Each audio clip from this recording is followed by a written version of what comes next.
Well, hello there to all the good people of Ohio and beyond. This is Aaron Knapp, and you're tuned into Unplugged, broadcasting without permission.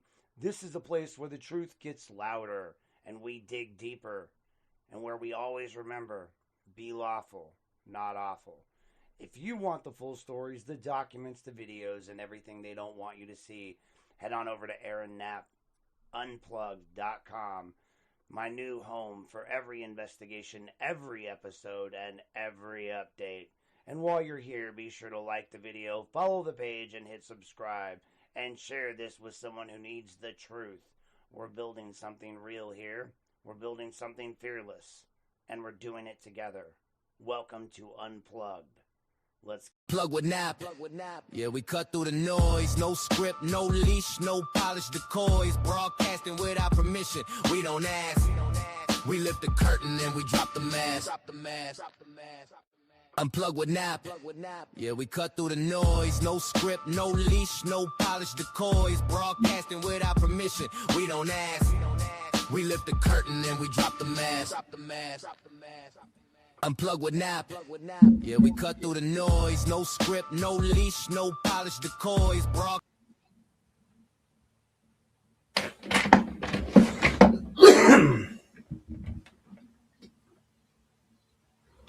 All right. Let's test this thing out. Can you guys hear me out there? If you can't, give me a comment. I'm trying to read these comments because we're going to do this live today. Although I've got one camera over here, I'm going to angle this. So hopefully you guys can hear me out there. I didn't do a mic check before I started in the night, but I'd like to welcome you guys here. And I want to say once again, welcome to, well, actually, I should do my little intro. We're just going to say this. Good morning, Lorain. How are you guys doing out there? Everybody out there in podcast land. I haven't been on in a few minutes. I know I've been writing a lot of stories. I've been doing a lot of different things out there lately. And so, awesome. Thank you very much, Mr. Patty. I appreciate you calling out there. I see Mr. Gargus in here today. Volume what? You can't hear me? It's too low, too loud? Maybe you need to turn up your volume. It's probably my volume. So today we're going to do a little bit of a kind of a different thing here. I've got some process to it, but what we're going to do is we're going to kind of go over some things. I want to try to answer some questions that people may or may not have had. I didn't see a whole lot on the Facebook page. I kind of have gathered some things that I want to talk about today that we'll cover. And we're going to cover a lot of different things. We're going to just go over things the way Aaron sees them. I'm going to pre-warn you today. See, what I decided to do today was I decided to not take my anxiety meds. So we got keyed up Aaron. We got first thing in the morning, Aaron. I tend to be a bit bitchy in the mornings. And I tend to say what I think. I'm not restricted by the medication that makes me a happy camper most of the time. And yes, believe it or not, I actually am a happy camper most of the time. That being said, we're gonna start this out. We're gonna talk about authority process and the record in Lorain County. This is gonna be a full-length, free-form podcast, so to speak. It's gonna be built around all of my actual reporting and my focus that I've been using. I'm going to keep it a little bit structured just so I can talk naturally while staying grounded in facts, law, and the documentary issues here. But the documented issues, I should say. I'm sorry. Ooh, my allergies. I didn't take any of my meds. Each section is going to include, some background before we really get into everything, because I kind of want you guys to understand where I'm coming from. If you haven't been following my my pages, my stories on the county, the city, pretty much everybody, your entire government, all those. Anyway, we'll get into calling some names a little bit later, but today I want to walk you through everything that I've been working on, because on the surface, it looks like a lot of different issues, right? You've got county commissioners, you've got contracts, you've got public records fights, right? You've got city council issues. We got pending litigation. We got firearms litigation, firearms laws. We have questions about oaths and authority. Brianna, I'm watching you. But when you actually break it all down, every one of these issues comes right back to the same freaking question, right? Where does the authority come from? Where does it come from, folks? Is it just assumed that because someone holds a position that it's grounded in, or that it's grounded in law or process? And and the record? Like, is that how we do things nowadays? Is that what we're doing?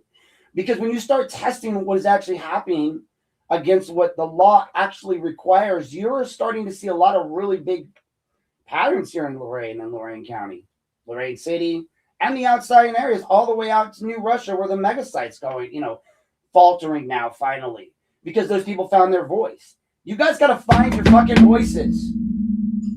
That's what we're going to walk through today, right? We're going to walk through all this stuff. Find your goddamn voice. Authority is not assumed. It is proven through law and the record. That's it. Let that sink in, folks. Authority is not assumed. It's proven through the law and the record. We, the people, give you, the government, the authority. Right? Govern me harder, said no patriot ever. That's all I'm going to say about that one. The commissioners, they control public money, right?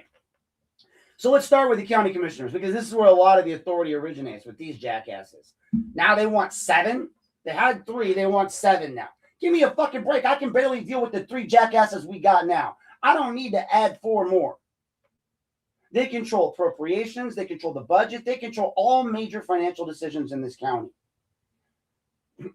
That means every contract, folks, from JFS all the way around. Every expenditure, cars. As much as I may be beefing with Sheriff Hall, guess what? They should have paid that damn bill. Oops. I said the bad part out loud. Every major project flows through the authoritative structure of that county. And under Ohio law, these county commissioners are responsible for a lot. A lot. They're responsible for making sure that they appropriate funds, they approve contracts, they oversee county finances. I, for one, never really understood the level in which these people had authority-wise and money-wise and everything that they control. That authority is not unlimited, though, and it's defined by statute. So, some real quick thoughts here. Ohio Revised Code 5705.41 requires fiscal certification before contracts. Here's another quick thought. No subdivision may enter into a contract unless funds are appropriated for it, right? When you look at Ohio Revised Code 307.86, it requires competitive bidding for many contracts, which we don't really do here. Competitive bidding, please. Public funds cannot be spent without lawful appropriation. That's a fact. Failure to follow these statutes can invalidate contracts. We got a lot of contracts around this county that should probably be invalidated just based on that alone. What actually authorized contracts, whether fiscal certification exists, whether bidding requirements were followed, whether spending aligns with appropriations, whether the public funds are being properly controlled. Right? Like, who's controlling the money in Lorain County? Well, control of the money is control of the authority. That would be the commissioners. A contract is only valid when it's backed by lawful appropriation. That's fact.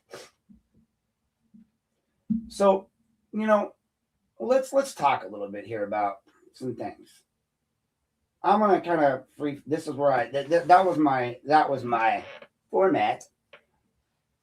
I'm going to go through some points here that I've got listed for me to talk about today. So first off, we're going to start with the fabulous Midway Mall. That's right, folks. The Midway Mall. Not just your destination for all of your, none of your shopping needs. You used to be able to go there and at least get into a couple of businesses. Those are pretty much gone now too as well. I know that the one Japanese place where they cook your food in front of you, that place was still in business in the food court, which shocked me beyond all belief. Having worked in security in malls back in my younger days, I understand how the risers work and all that good stuff. That mall is an asbestos-filled garbage dump with water mains that are ruined. The county knew it. Everyone knew it. They had a little setup plan, from what I can tell, to make some sort of a quick deal. They signed some contracts. The reason why I heard that people backed out was because there was talk of a RICO investigation, and people started asking a lot of questions of the company that was actually going to buy the mall. So they just left. They're like, fuck this, I'm out, right? Yeah, I love that food too. And I loved the other place that they had in there where they did they did the sushi. That was my favorite sushi restaurant that closed as well. But I mean, the point of the matter is the Midway Mall is a debacle. We blew tons of money on it. Everyone said we were, oh, this is a great deal, right? Great deal. But was it? No, it wasn't a great deal. We got fucked. We lost like $2 million. We could have paid the JFS contracts just on that alone. I mean, I just want you guys to acknowledge this. Those commissioners, Dave Moore especially, his little fat ass sits up there and looks you straight in the fucking eye. Straight in the fucking eye, right? And just says, I think we're doing fiscally responsible things here. Like, dude, no, you're not. No, you're not. You got on video with, let's talk about as we're spitballing here, Miss Arville, right?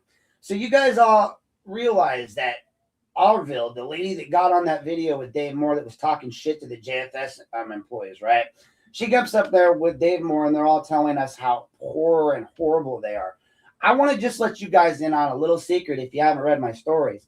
Little Miss Arville ran a little LLC consulting company. And that little LLC consulting company used to consult with Armbruster and a couple other people that were running our HR department at the county. Amazing shit, right? Now, I'm going to point this out because, again, nomads and give a fuck's pretty much gone at this point. Garen asked for some paperwork a while back. Garen Petty, that would be my on-the-scenes reporter that they like to harass and try to, throw shit at when he goes to county and city meetings because the city is a bunch of little bitches. But, he asked for all these contracts, right? And back then, I didn't think anything of it. A couple of my sources were mentioning this LLC and this Arville person, but I had bigger fish to fry at the time. And so I'm sitting here looking at all of this stuff, and I'm like, all right. So I threw that in a back burner. In fact, the Arville file ended up in a bunch of other files inside of a file that I had to go search back when I finally saw her name resurfacing.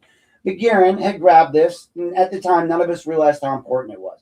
But we had her personnel file. We understood that she had been part of an LLC that was consulting with the city, or the county, I'm sorry. Her name came up several times, big name. Fast forward to my coverage of and this is why all this bullshit's tied together, guys. It makes your head explode. It's so tied together. That goes back to my New Russia Township reporting. And I know a couple people in there hate that I use AI, and they bitch at me all the time for using AI in my stories. Well, I don't have the money to pay for a fucking reporter. In fact, I don't have any money to pay for anything, thanks to your police chief, and basically your sheriff now too. Thanks to your county government, your city government, and their harassment and their ongoing harassment and continued harassment of me. That being said, if I could afford a photographer so I wouldn't get sued by the Chronicle, or at least threaten to be sued, I would put one out there. But for now, you're going to get the AI pictures because they're funny and they're easy. So fuck off. But we tie that back to the Midway Mall and Arville and all this. Arville's company was consulting for us, and then suddenly she is just the new HR manager interim. Right. So she's consulting on HR matters, and then she's suddenly the interim HR person. The job wasn't posted or put out or anything like that. And then she's got the job. Now, there's this little thing called a revolving door. I know the county forgets what the fuck it is because they let petty court just go jack dicks over from one area to another right now. Oh, by the way, sorry. Yeah, this one's not going to be very PG. I really don't care. No meds, no filter. So unplugged, right? They sent petty court to pay him off or buy him off or suck him off or whatever they're doing. They sent this failed guy that didn't get his judgeship, that lied, that cost us $30,000 because he's an idiot. And then they sent him over to JFS where they pay him an exorbitant contract. And then they still contact him for legal advice through Riddell. I mean, let's just talk about that shit show. So all that's going on. And I go back to Arville. Now, I'm looking at this Arville file. His name comes up again. I'm like, all right, I got to go back and find this. I remember Garen said something, identic memory. It's still in there. Just didn't know what to do with it. So I go back and I look at her file. Sure enough, she's got a lot of connections. And I look at who she's connected to. Well, Arville is married to Stephen Arville. Now, Stephen Arville, I learned through my research on the New Russia Township, is actually part of I can't think of the actual company off the top of my head, but it's a partnership of lawyers, or it seems like lawyers. It's Moss something and something. Anyway, it's a large partnership group that he is a part of. He's also on the board, high up, well placed, of NEO, Ohio, Northeast Ohio businesses and doing all this. So that's tied to state level shit. This was the point that I decided to write a little letter to my lawyer that I had affidavit signed and stamped that said I'm not suicidal. And I know that sounds crazy, but seriously? Like, I'm finding actors that are tied state level to state projects that have glass, awards sitting in the auditor's office, outside the closed auditor's office in the county building.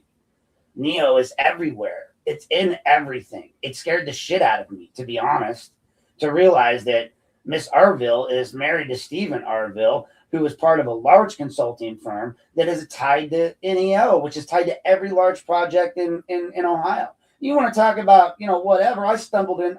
I literally did what I did with my daughter in the Hornets Nest story that I tell. I tell people this story. And I'll give you this anecdote real quick, just since we're bullshitting. My daughter, short version, my daughter ended up one day pretty much disrobed in a park because what happened was, as she claimed, she sat down on a log because she couldn't find a restroom to use the potty. And she was in a large wooded area, and apparently there was she said a hornet's nest there, and when she sat down, the hornets came out. So of course, she jumped up to run, but her pants fell off, and then the hornets grabbed her clothes and started stinging her. It's just this whole thing. All I can imagine was a cartoon in the 80s where the dude runs and hides in the water with the little, and they all form the arrow above and go in. Because her friend's telling me the same story, saying it from her version. But the friend's saying, all I saw was her come running up this hill, chased by what I can only describe as a mess of hornets. And she's running right at me. So I ran away from her. So I'm listening to this story going, this is BS, right? Like, so I go down and start collecting all her stuff. I get down to the log. I see the log. I see her stuff. I kick the log. That was a mistake. So here I was running up the hill, naked as you. No, I mean, basically all the hornets stuck to your clothes and they start stinging you. So you start ejecting stuff. You start running. That's the idea. Like, everything just went crazy from that point on. And so I realized sometimes, you just kick a hornet's nest and you realize, oops, that's kind of what I felt like I did when I looked at this NEO stuff. Was like I kicked that log and busted open the hornet's nest and they were all going to come sting me. So that being said, I see all these major ties to NEO, and they gave Arville a job. No 1-year waiting plan, no nothing. She's now our new HR manager. Now I want you to take into account, she's the one that helped them formulate the whole idea behind the issues they're having, I'm pretty sure, with JFS's, issues. What their main issue is, and I did a story on this because people were asking, oh, what do they want? What do they want? What do they want? Well, she consulted on contracts, and the contracts included, budget growth and payroll issues and all these things. And one of the things that she would have been in on is the way that the fixes were made at the accrual of days that the county wants. Now, I don't know how much of this I'm supposed to know or not know, and I'm going to take a look here and see where we're at. Now, you know what? We're going to do a whole section on the JFS, so I'm not going to really break down into that right now, but I do have a lot of information that's being asked right now out there in the public that you guys are asking questions. Catherine Kennedy is writing stories on this offer that they made, and I'm just going to tell you the offer is an actual joke. I can tell you this much. From my understanding, they don't want to pay the county back pay. So they've been working for free for the last 3 months. We're online now talking about how, I don't know, who is it? Another group's about to be working for free, right? We're going to cry about that. What about the workers at Child and Family Services? Now, I know all you folks get online and you give them a hard time. For those people going online, giving those folks a hard time, and I know many of you, fuck off. Okay, seriously. I get it.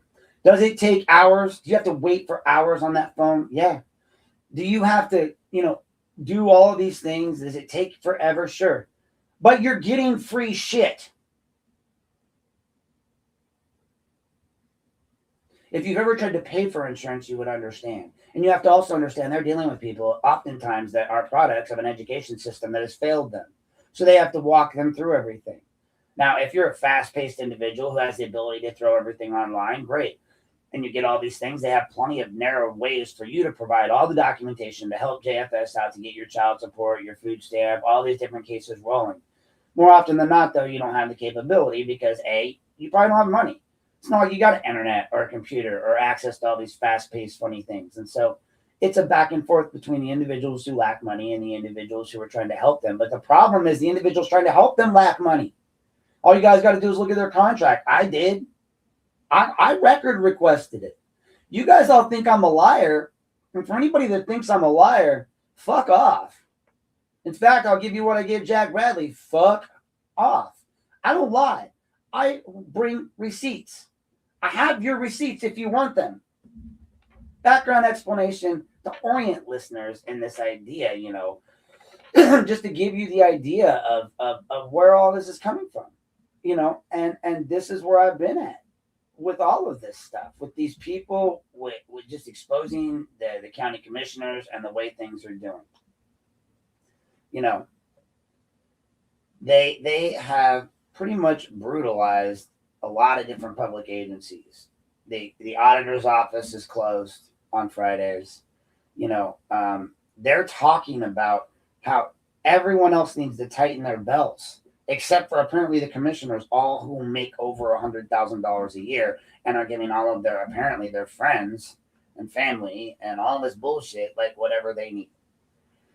So that's where we stand right now. That's the beginning of this intro to my podcast that's going to be up today. Today we're going to talk about, I do have some structured points, even though we're going to go off on a tangent several times. We're going to talk about public records transparency. We're going to talk about the JFS report and what's going on with that strike and where I see it going and what I know. And we're going to continue into some other areas. We're going to talk about the gun law stuff today. This is going to be a nice, long, full-form podcast. I see comments. I can see in the comments there. What I would like from some of you watching, if you have questions that you would like me to address in this podcast, please put them in the comments. I will try to address them. I didn't see any before I got online in the comments on Facebook. So if you have specifics that you would like me to address that I can possibly address in this, now, swear to God, don't go ask me what the square root of freaking pi is or something like that goes on forever, because I'm going to be very mad at you. It has to be something relevant and something that I can address in a timely manner. And by timely manner, I mean long enough for me I can do in one breath, which is like, at least 1 hour. Throw it in the comments. I'll see if I can address it, especially during these breaks that I'm going to take for ads and whatnot, to grab coffee or drinks or whatnot, because this is a Sunday. Come on, you got anything else to do unless you're going to church. And some of you should probably be in church. God knows I should probably be in church. But this is my church today. So please stand by for an ad from our sponsors, and I will be right back, and we will be getting back into, at the top of this next section will be public records and transparency, and kind of what we've been talking about, what I saw at the county commissioners meeting the other day, from Zimmerman, from all the way to my buddy, what's that lawyer's name? Phillips, yeah. So, we're going to talk about that at the top of this next break. But in the meantime, we're going to take a quick break. So please stay tuned as I play this ad from our sponsors.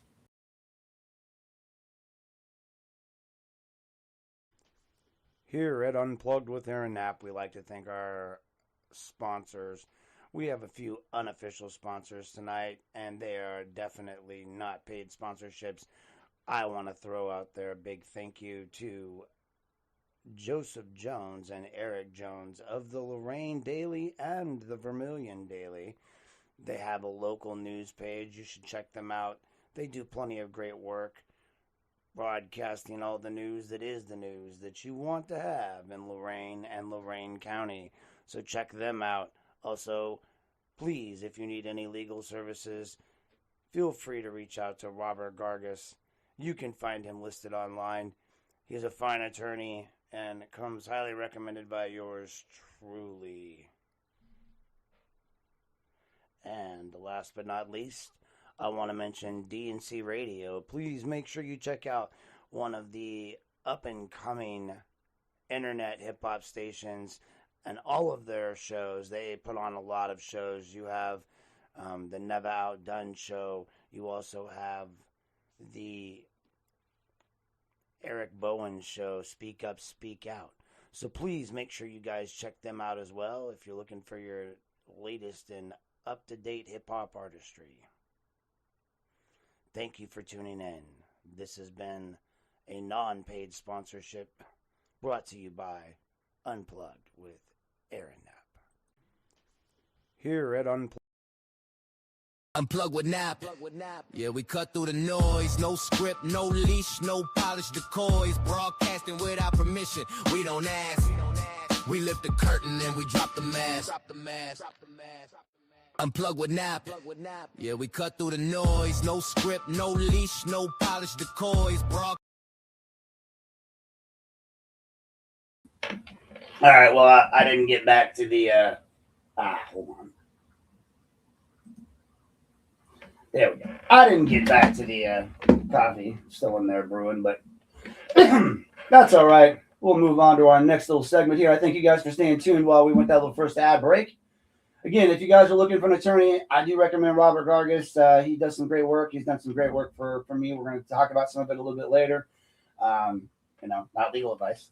I do like DNC Radio. They're doing a lot of great work out there in the community for you guys. And we've also got hold on.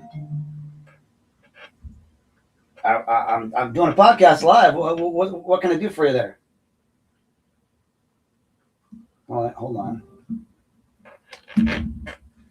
Yes, Miss AJ. What can I do for you? I'm here doing a podcast live. You're live on the air with me.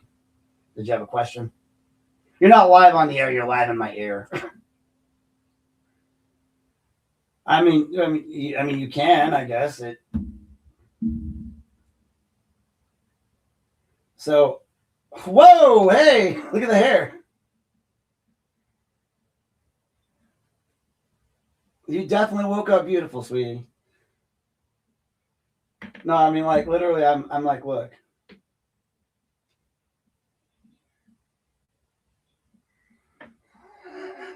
Yeah. I can't really see it from here, but yeah. I'm in the middle of doing some doing a podcast here, Amber. I'm talking about it's sort of a free form thing today, and I do plan to talk a little bit about your favorite person in the world, Mr. Jonathan Rosenbaum. And the fact that I've been doing some more research, and I didn't realize. Did you realize? I mean, I'm sure you realize because you're the smart one on all this stuff. Did you realize that Jonathan represented the Head Start victims after he prosecuted your mother civilly for a while? Mr. Jonathan Rosenbaum, several of the Head Start victims. In some civil filings, I haven't completely looked it up completely yet, but there was some news reports online that he withdrew later. I also posted the two stories, the one where his son shot him in the back, Aaron. Aaron.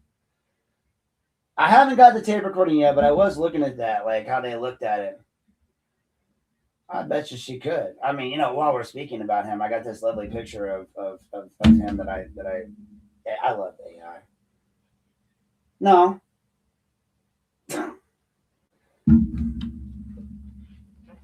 So, whatever, guys. You got Jonathan Rosenbaum out here. He wants to go run his yap about everybody. Unplugged, baby. I'm sorry. Did that offend some of you? Guess what? No medication, Aaron. What? I got a couple more pictures up here. We're going to talk about the Chomo at the school district that got fired and then got married to the child molester. Chomo. Ortero the Chomo. He was dating the girl that was like literally in the school district. Yeah, we're live on the air. That's right, folks. Remember that. Lorain City School District sanctioned Ortero having a relationship with Destiny. Oh, by the way, her last name's now Ortero as an adult, I might add. Destiny Ortero. I'll say it because she's an adult now. But when she was a child, this young woman was beautiful young lady, was on her way to Kent State University. Got the pictures online, Lorain City Schools. Accepted Kent State. Instead, she was pawned off to Mr. I don't know what the hell Ortero is. Like, I got this picture of him right here. Well, there's this picture online right now of him. If you look, like, that's him.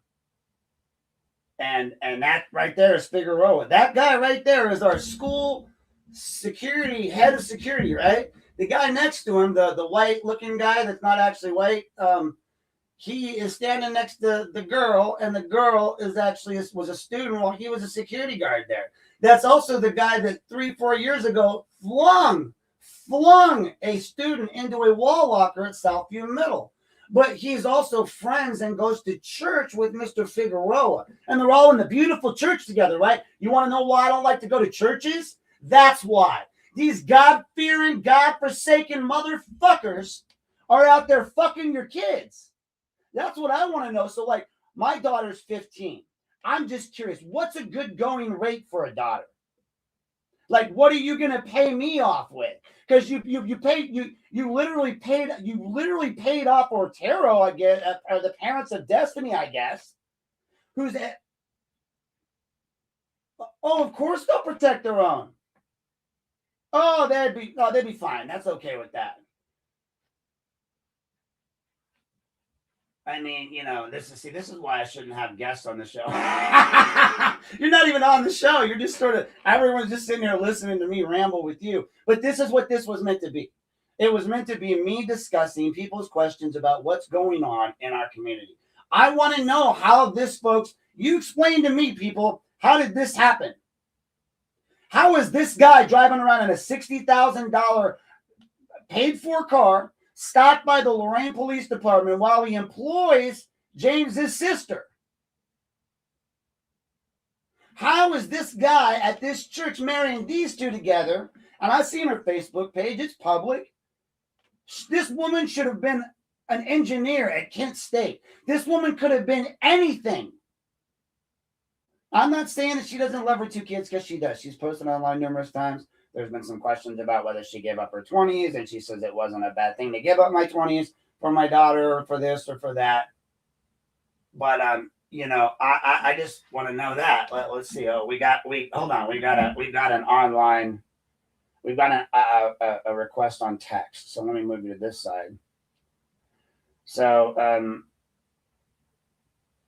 yeah. All right. So we have a question online here from one of my friends, Mr. JJ, who wants to know what I think about what's going on with the commissioners right now, comprehensively with the situation over the last couple of years, and give the sky high view. Yeah, I got that shit.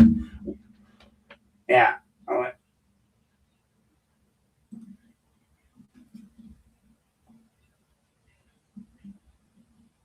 no. I know what they well, all right, so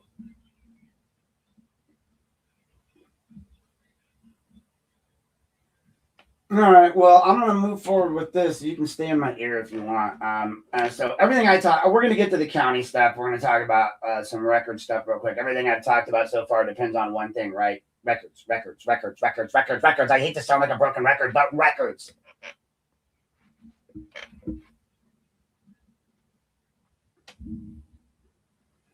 Like, you cannot access the records. You cannot verify the authority.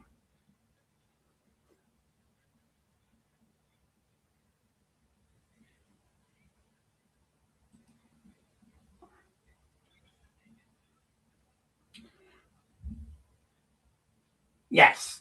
All right, Amber, you're asking me some questions about legality when it comes to public records requests. And I'm gonna probably irk you right now. I'm actually happy that Jonathan Rosenbaum got paid $30,000 for that. You want to know why? Listen. I know you're not because you have your issues with that. I'm going to tell you why. In the broader scheme, what the county just did was set a going rate for public records requests at $350 an hour. Now, every lawyer is going to get that, including my lawyer. So my lawyer and every other lawyer in this county is going to bleed the county commissioners dry. And they're not going to be in office anymore. This will be the beginning of their downfall. They have set a standard of $350 an hour. I'm going to get that from my lawyer. All I have to do now is go in and say, I believe that's reasonable. That's what they did. That is what Berea did. He said, I believe this is a reasonable amount, and the county's give it to him. Oh, motherfucker, guarantee it'll happen for me. You can see. You can say Rosenbaum is this and Rosenbaum is that. I win.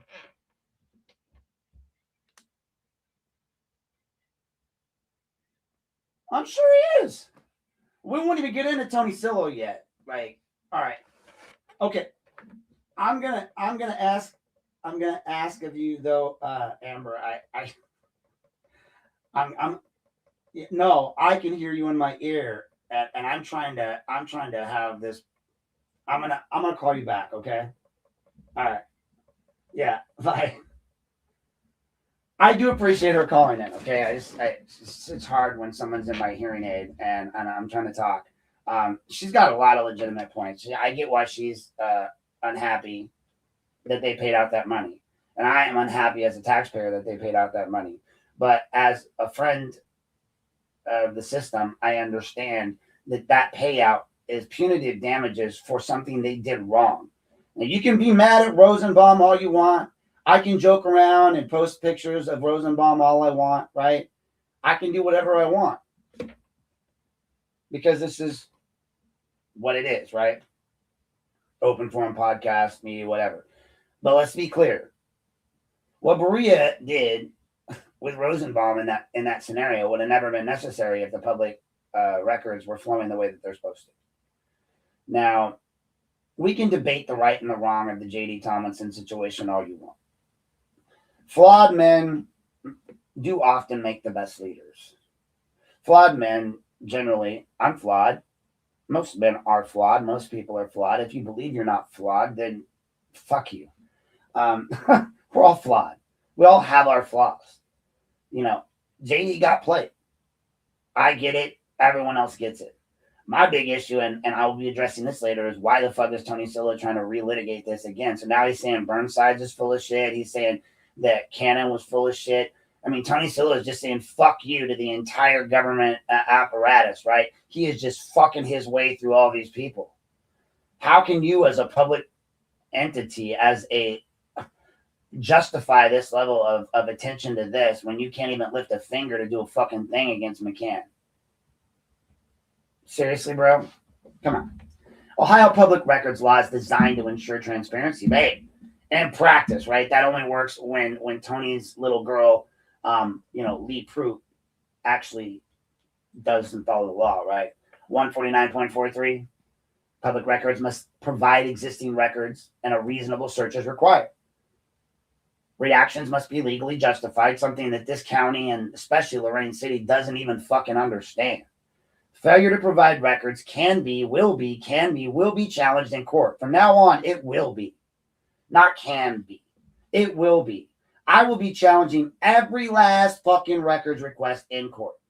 And at $350 an hour, the reason why I think that's a big deal is this. The prior issue for all of these situations was that lawyers didn't see money in it. If you look at, and this is why I cover everything. If you look at what Gerald Phillips, my buddy, said over at the county commissioners meeting the other day, he said, back in 1987, I filed one and I didn't get shit. And that's been the ongoing rate for lawyers to handle public records cases has been shit. Well, now what Rosenbaum did, he just set the golden fucking standard, right? There's no more shit. He set the $350 golden standard of what all lawyers can expect when they fight this. So do you think that any lawyer in this county wouldn't line up behind anybody who has a valid public records request? And instead of going to the court of claims, which, again, folks, that's what I did. I went to the court of claims. I won a couple times. They claimed I lost a couple times, but just getting the responses that I needed to get. Like when they said I lost, but they proved that they didn't have the documents I needed. That's not a loss to me. I didn't lose. You gave me what I needed. The answer was you didn't have it. What I get is delayed responses, incomplete productions, redactions that, come on, really? Like, first off, Mary's not getting any email legal advice from any of those people. You can't redact email addresses. You can't redact blanket pages. You're full of shit. Lorain Law Department, you're full of shit. Briley, you're full of shit. Especially Zaleski. Lazy Don, you're full of shit. Oh, and finally, let's not forget Reeser. I don't know if he's related to the Reeser or is the Reeser that does all the construction, but that guy doesn't understand the law. I mean, again, all these doctorates that don't even know the law. Oh, and last but not least, there's scapegoat bowels. I think bowels is the better word for you, bowels, because you come from the bowels of hell. Like, that little ginger doesn't know how to buy clothes that fit and doesn't understand what the law is, but whatever. You got conflicting explanations. You got Nietzsche out there yelling Marcy's law and shit, and he doesn't even know what the fuck he's talking about. The law requires full disclosure, not partial disclosure, folks. That's it. That's the law. You guys don't get to just dick around and choose what you do and don't want to share with folks, right? A response is only as complete as the search behind it. And trust me, they don't know how to do a search. It never fails to see or ceases to amaze me how many times I pop in and just say, hey, I want this, this, and this. And suddenly documents they were telling other people didn't exist suddenly exist and are in my inbox. And then they're trying to close the case out. And that brings me to my, the pending records requests, the denials, and the patterns that I seem to have observed out through all this process. Like, I have records requests. We have a pending records request right now. The city just asked for an extension for 30 days, right? So mind this, at $350 an hour, my lawyer has sent probably so far, I don't know, 15, 20 emails because I get copies of every one of them. And that's an hour probably. Let's do the math. Like, I wish I had a calculator present. I should just pull my phone out. So let's look at the calculator. CAL. So mind you, the city of Lorain is keeping records from me that Mary sent about me to everybody, because apparently Mary Spinowski thinks that when you send government or emails to the government, that she can just share them with whomever she feels. She was giving them to Lorain Ritchie. Now, some people have asked, well, how is that any different than her requesting them? Well, because then she's requesting them. If I had someone that was sending me, oh wait, I do. They just don't know who it is. But if I had somebody sending me these records and then I was sharing them unredacted online and sharing them with everybody, again, that person could possibly be in trouble. Well, if it's slanderous, I'm not a government official. In the cases of other people, they were government officials, so it's not really. So really, my case, their case doesn't matter. You see why meds are important for me? Your pending records case, like my pending records cases, that come down to this. So let's say Bob has sent, let's just say a roundabout number of 25 emails, and each email plus response time and composing it all is $350 an hour. That's $8,750. So let's write that number down. So that's just in emails that your city of Lorain's cost. $8,750. Now, for each record, they've denied me, and that's 11 records, because I asked for every one of the city council records. The only one that I gave them permission, I said, do this one first, which was Mary's. But I still want the rest. And in the end, that's $1,000 per record. So they're going to owe me $11,000 because they delayed all 3 records unreasonably. So, then, so let's add that. That's why I don't do math. That's not right.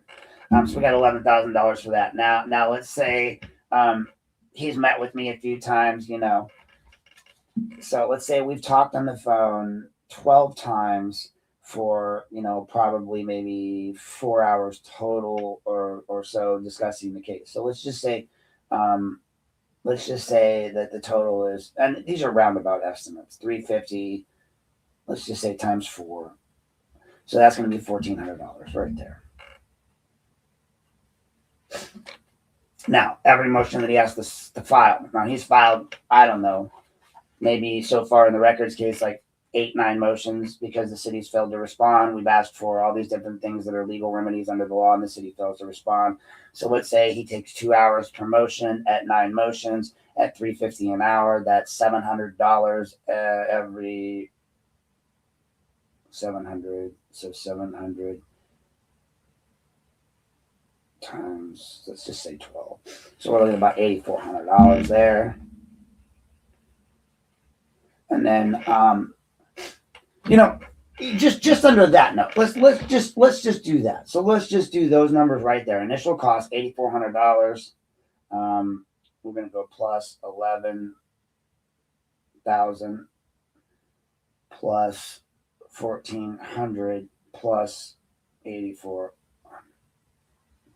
We're looking at about $29,550. That's just the initial numbers, right? That's not counting hourly rates for the lawyers, all the other people, because they've got like 4 different lawyers at the county working on it. And of course, all the outside lawyers are billing their hours to the city for that as well. That's just the initial cost of a case at $3.50 an hour. Now, while everyone may be mad about that and may be mad about Rosenbaum getting that, that's a drop in the bucket. He got $30,000. Well, that's because he didn't document his billing cycle as clearly as he probably should have. Now, that's not going to be a problem. Every lawyer is going to do that. We're going to document, and we're going to put it out there, and they're going to pay it. And the problem with the city of Lorain is I have the photos somewhere. Like, they put a sign on the wall that clearly states that they acknowledge that they would have to pay reasonable attorney fees if they violated any of these rules, which they have. When you look at the rules they violated and you go, oh, wait a minute. Well, if they're willing to pay reasonable attorney fees, well, the courts just decided what that was. The courts decided $3.50 an hour, which is what Rosenbaum was asking for, is reasonable. Well, if that's reasonable, then every lawyer can do it. Gerald Phillips can do it. He was complaining about that the other day in the county commissioners meeting. Well, Gerald, now you can go and sue them for these records that they're not giving you at $3.50 an hour, bro. Go make your money.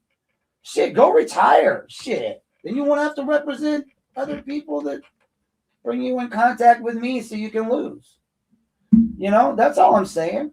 And when you look at the patterns in all of this, they fit. These people give the same denials. I'm so far behind in answering emails. I got somebody in Texas that said they read one of my stories and said, hey, same thing. They're like, I asked for records. I'm an LLC out in Texas.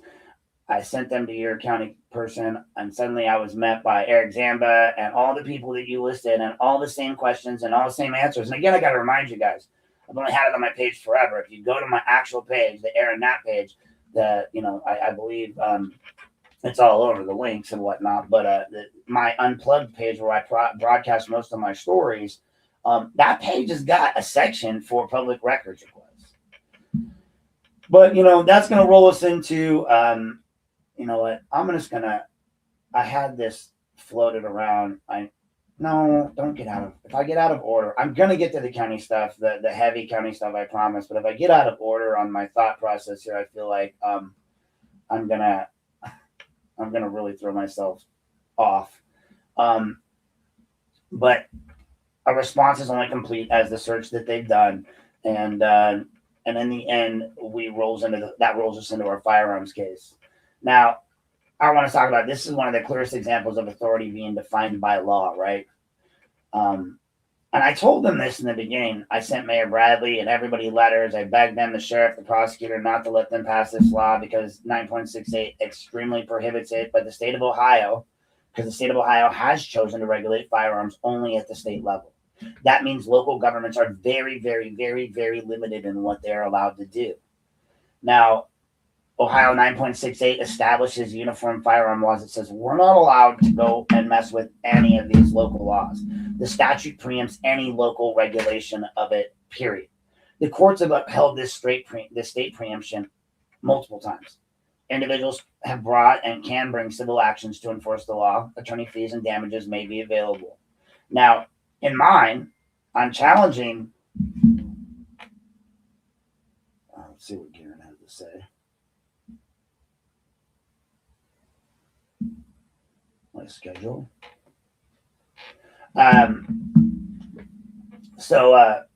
In mine, the city has passed this ordinance. The ordinance violates state law. I, along with my brother and Garen, have filed a state preemption challenge against it, a legal challenge, and that puts a lot of potential liability on the city of Lorain. I did everything that I could to pre-warn them. I sent them letter after letter. I wrote story after story. I begged and pleaded with them. I gave them alternatives, but they still chose to do this out of fear because an officer's life was lost. But the problem is this doesn't affect anything to do with juvenile crime or juvenile firearm laws. Juveniles legally can't own firearms. So what is the law going to change about that? It's not about authority, or it's not about opinion, folks. It's about authority. And all they're doing is giving an opinion. So what does my case mean for residents? What I've tried to really discuss with everybody is A, it's constitutionally bereft, that law that they passed, because it doesn't meet the standard. Two, it changes the definitive carry laws between one city and another. So you could come from Cuyahoga or another county in Ohio and then come into Lorain and not realize you're in Lorain City. You have a different requirement on how you must present to local law enforcement. That changes everything. That's why it matters. That's why it matters legally.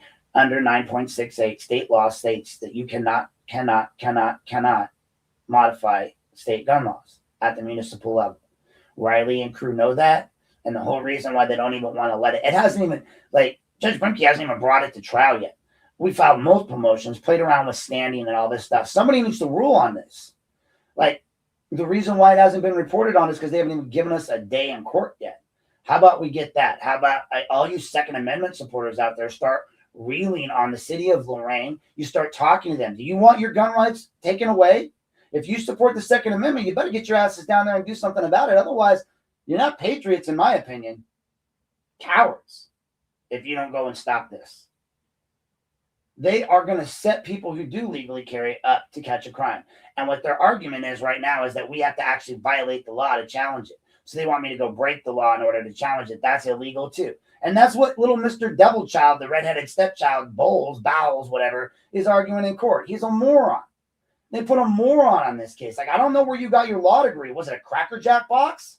Jesus Christ, man. I've seen my daughter write better stuff than you. Anyway, I digress, but I don't. The gun law's got to go.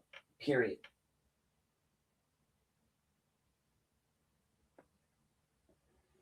Okay, Nikki, I'm gonna.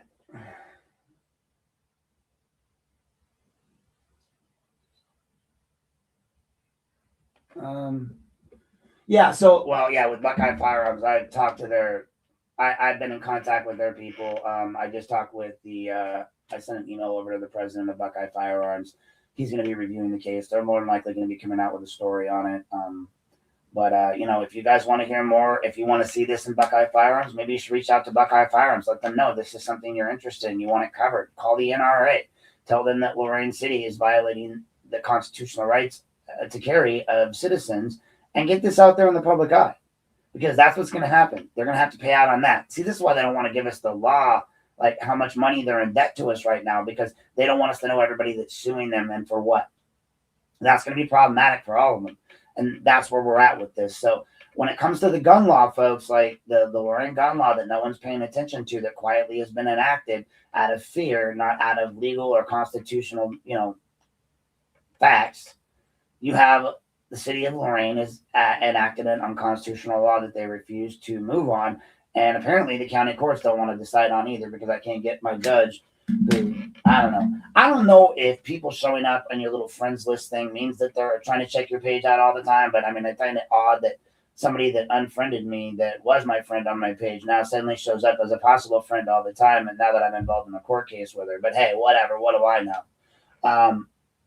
I find it odd that, Republican Party who doesn't like me will still, whatever. No, don't digress. Medications are important, but today we're doing them without. That's right. So we're at our second ad break. That's right, folks, our second ad break. So I'm going to go like, today's stories were brought to you by Zoloft. That's right, Zoloft. A medication can be used by all. When you go out in public, you should wear your arm floaties, folks. And Zoloft, a.k.a. the generic version, which is called Sertraline, is what you should be taking sometimes. Please seek out mental health and your mental health professional before taking any medications. This is not a legal statement. This is just some advice from one guy who takes Zoloft to another. That's going to bring us to our second ad break, and we're going to get into making sure we're going to talk a little bit more about city council and their process before we get into the county. I'm building my way up to that.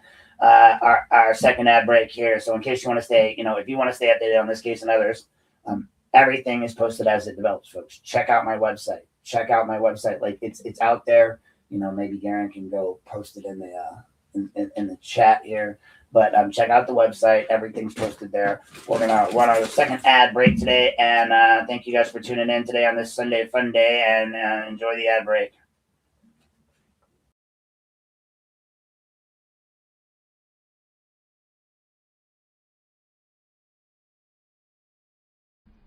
Hey there, folks. If you really want to know what's happening in your hometown, the place to go is Lorain Daily and Vermilion Daily. From city council and school boards to local businesses, community events, and neighborhood stories, these outlets cover what the big media ignores. This is hyper-local news for real people in real communities. Visit Lorain Daily and VermilionDaily.com today. Read it, share it, support local journalism, because your community deserves coverage that actually lives here. Hey there, folks.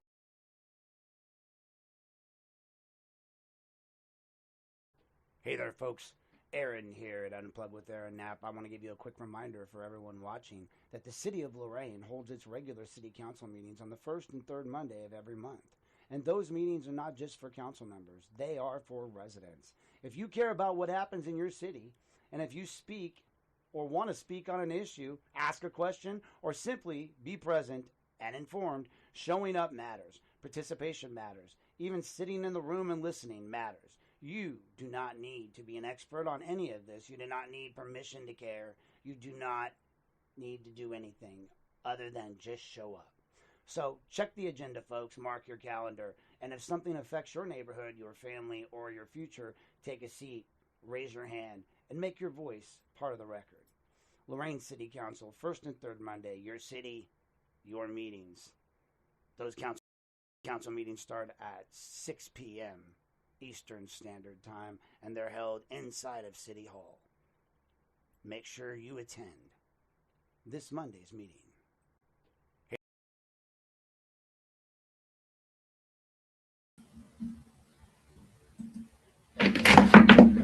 All right, folks, welcome back here. I'd like to welcome you back here to Unplugged with Aaron Knapp. That's right, here on this Sunday, not Saturday. We're going to tell you all there is to tell you about Lorain County, Lorain City News. We're going to sell you the whole seat, but you'll only need the edge. Sorry.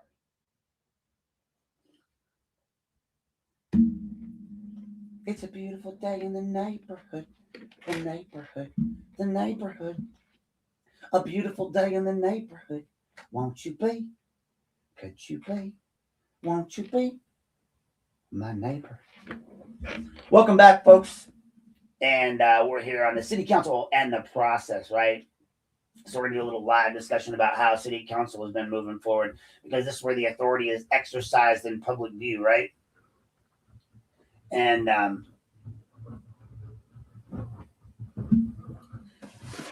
so under the Ohio Open Meetings Records Act, local rules of procedure and constitutional protections are all in play when we're dealing with public meetings and looking at how they're supposed to remain open and accessible. There's been a lot of questions lately, both in commissioners' meetings and in city council meetings, about what constitutes an open meeting. Ohio Revised Code 121.22 governs open meetings.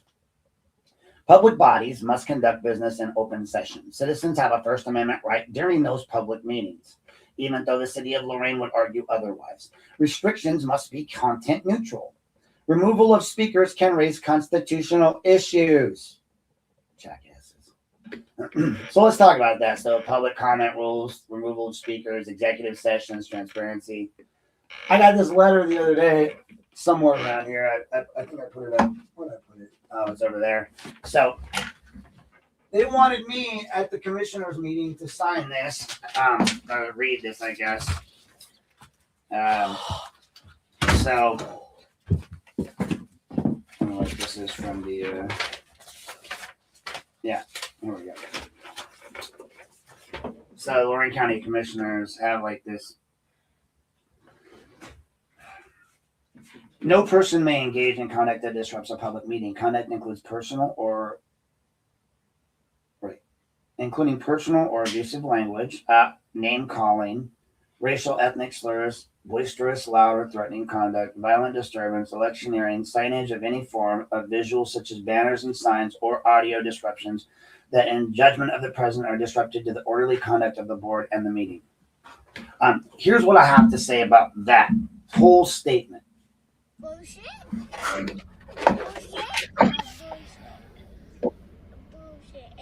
Bullshit. Bullshit.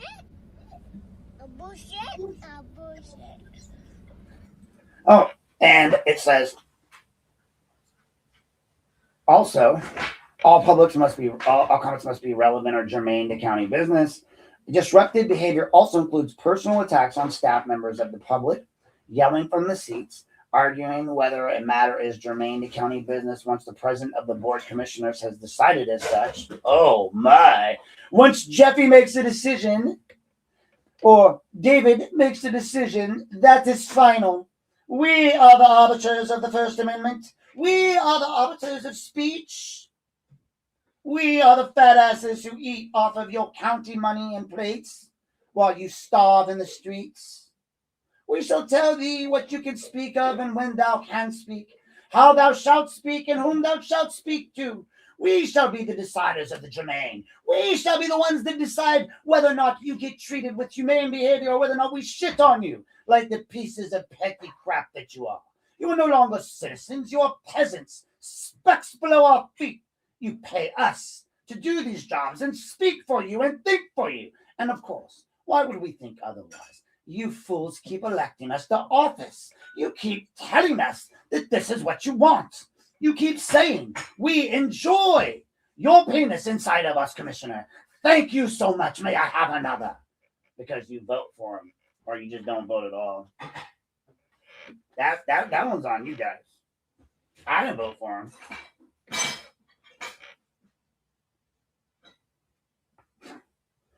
Or yell. Shall be grounds removed from meeting or being muted if the speaker is virtual without further admonishment or warning. So Jeffy gets to decide that, huh? Comments between speakers and attendees, political speeches, including threat or political action, will not be permitted. Fuck off. Booing, hand clapping, or excessive noise making that could be disruptive to the formality of the proceedings is inappropriate behavior. Fuck off. Time limits will be monitored, and the president of the board will respectively advise speakers to conclude their comments when allotted, when the time is expired. Additional time may be granted to individual speakers at the discretion of the president. Okay, that one's legal. You got us. The president may, in their discretion, limit the number of people speaking on the same topic. If several people wish to speak information on the same issue, the president suggests they select a spokesperson to speak on behalf of all. I don't know if that's directly true, because, like, how can no? You can limit the number of speakers on a first-come, first-served basis. That's it. So, fuck off. Public comment should show respect for the process and those attending the meeting by using appropriate language and dignified behavior. Fuck off. Fuck off. We'll do what we want. We'll say what we want. You don't tell us how to speak. Fuck off. Where was I? Jeff was trying to tell us how to do stuff. If it's not clean, some things didn't get cleaned because they just put them back in the sink. I'm throwing this away because it's ruined. It got melted. You're not supposed to put this on the bottom shelf. I can fix it. You just turn it the other direction, put it on the bottom shelf, the opposite side. But throw it away. I don't care. All right, so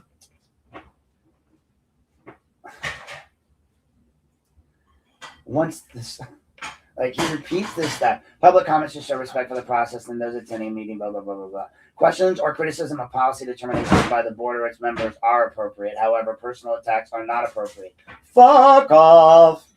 The president has a responsibility to ensure the appropriate behavior is maintained. No, he doesn't. Disruptive behavior, including but not limited to personal attacks on staff members of the public. How many times are you going to repeat that?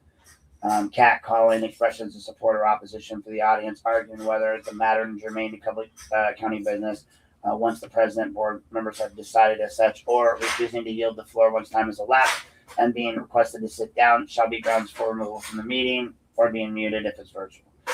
Public comment shall not violate the Ohio Revised Code provision concerning disturbing a public meeting or disorderly conduct. But you guys don't understand what disturbing a public meeting or disorderly conduct is. And then it says individual item 2-minute limit, general provision, public comment 2-minute limit. I do like that. They give you an opportunity to speak on both your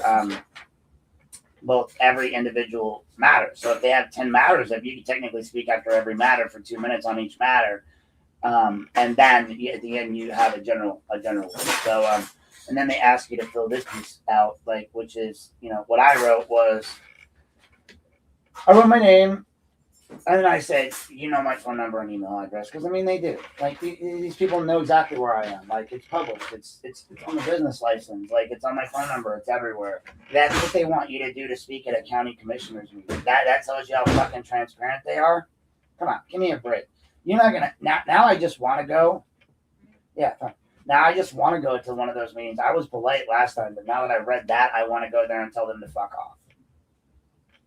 Constitutionally protected speech. The only thing they were correct in there is racial slurs. That's not allowed. That's not okay. You can't go in there and use racial slurs, or you can't go in there and do things that would be considered a hate crime. But if you want to go in there and tell Jeff Riddell that you've seen him at the bar personally, that you know he's an absolute fucking drunk, that you've watched him guzzle down gallons of fucking bourbon in front of you, that he goes to the checkpoint and drinks there outside the county, then you're allowed to legally say that out loud because you've witnessed it, seen it, or heard it. And I have. I can say that. I can go there and say, fuck, fuckity, fuck, fuck, fuck. And there's nothing you can do about it because, again, the Supreme Court has ruled it's constitutionally protected speech. If it's my time on the floor. Now, merely speaking to someone in the audience and doing those things is not criminal at all. Now, yes, if you stood up in the middle of a meeting, started fucking this and fucking that for no reason when it wasn't my turn on the floor, that is disrupting the public meeting. You can remove me right away. But simply commenting to someone in the audience isn't disrupting a public meeting. And people within the audience have no right to be recognized unless they're on the podium anyway. So any comments that they're making and any rules that apply to your meetings apply to your meetings, not us. The only rule that applies to us is the ORC on disrupting a lawful meeting. That's it. Nothing more, nothing less. And if they don't like the tone of your voice, guess what? I don't give a fuck. My tone is my tone. My words are my words. How I speak is how I speak. You know, again, Mayor Bradley's asked me numerous times, why do you speak that way? Well, we hear me speaking that way now. Because this is how I talk. Fuck off. Why do you talk like a little girl then? What I would ask. Why are you a little bitch? Why do you speak that way? See, it's not so nice when people ask you that, right? Why does Attorney Bowles sound like a little girl on the phone? That's not nice, right? Oh, Mr. Knapp, you sound too aggressive. Oh, Mr. Knapp. Oh, Silo got mad because I said Lee Prue was a dog pissing on my yard. She is a dog pissing in my yard. She went and filed an unauthorized practice of law complaint against me a week after I filed a complaint to her supervisor about me. If that doesn't wreak retaliation, I don't know what fucking does. Then you got a goddamn sheriff department that's going to excuse the police chief, not even look at shit, straight fucking lie to my face. Scharschmidt, motherfucker, please. Look me in the eyes, okay? You want me to believe you, the guy who emailed me when I got the shit beat out of me and you guys did nothing. You reported that investigation. Said you were sorry, checked in on me, was all. Right? You want me to believe you. Don't recall getting paperwork from me. Who was your anonymous source? Where's the rest of the files in the narrative file in McCann? Why was it that the investigation was done in June, but you guys didn't report it until 2026? Why is it now suddenly pertinent? And why are you fucking lying? Oh, you guys were very, very, very adamant when Mr. Nietzsche, when Sheriff Hall, when Major Scharschmidt and your head investigator, Mr. Massey, the ex-FBI agent, all through your officer and mouthpiece, Janice Gura, were all strongly able to state affirmatively that I never gave you anything. You realize how fucking ridiculous that is, right? Especially coming from you, Jack Hall. Dude. Like, I've gotten messages and emails from Jack Hall. Jack Hall is literally my reference for my motorcycle. He's probably getting a lot of phone calls right now.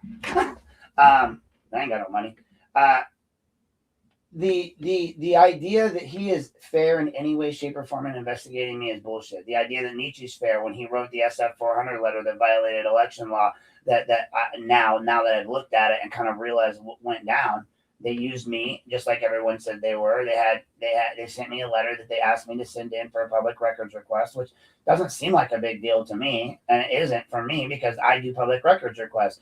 But when I look back at it now and I see what they did and used it for, well, yeah, it's election interference, and they used me to do it. They weaponized me, and yet now they want to discard me like a piece of trash. Well, guess what? You don't get to do that. Now I have all the evidence, and I'm going to talk about it.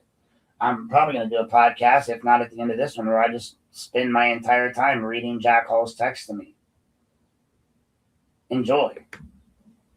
Now, but the bottom line is that none of that stuff, these public comment rules, these removal of speakers, these executive sessions, the transparency that they have, they're trying to act like they're transparent. But when you have people from multiple sides coming after you for the same thing, you have Jonathan Rosenbaum, who is disliked, universally by many people. And, you have me, who's disliked universally by many people. You have, my lawyer. You have Robert Vargas. You have my lawyer, Robert Vargas. You have Gerald Phillips. You have Mr. Zimmerman. You have Maria. You have, Miss Nikki here. You have all these people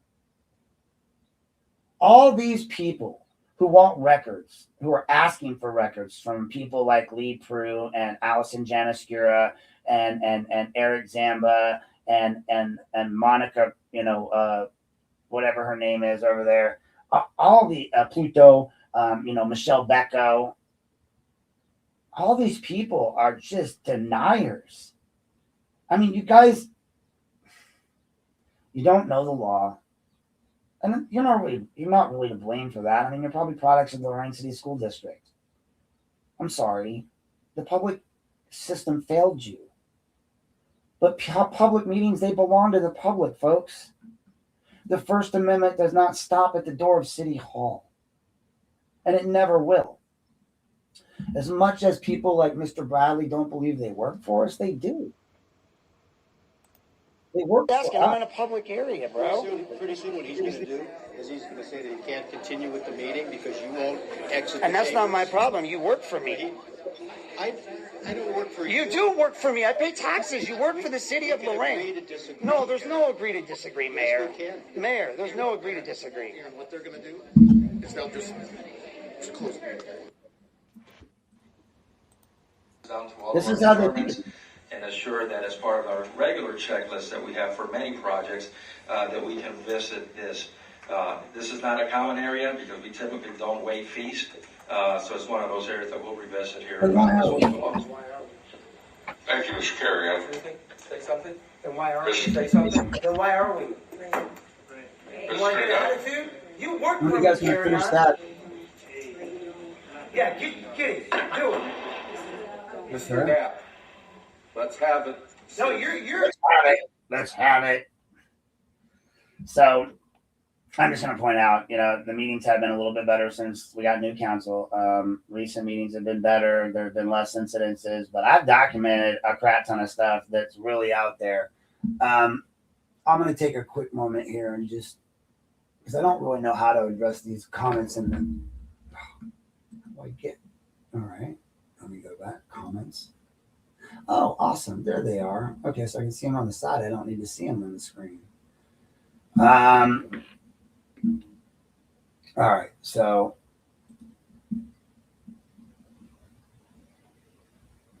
I'm not 100% familiar with this Title 4D and Title 4E funding, but I do know that when I look at the contracts and the way they've done things here in Lorain, I think everything's wrong. Lorain County, Lorain City, they've been doing and making a lot of errors. And when you look at the federal funding, there are a lot of aspects that they're not meeting in many areas, not just in Title 4D or E and other Title 4 areas and statutory, spending requirements. The reason why they do, though, is because there's no real checks and balances. There's no real watchdog looking at this stuff, right? And I would say, of course, you got ignored, because that's kind of what happens. Let's see. Look, a lot of places speak about that. I'm starting to think that they're full of shit because they've been doing it to me left and right. And no one gives a shit. let's just discuss this. This is the page. This is my page. This is, well, that's my YouTube. And I want my YouTube gear and I wanted my news page. And then let's talk about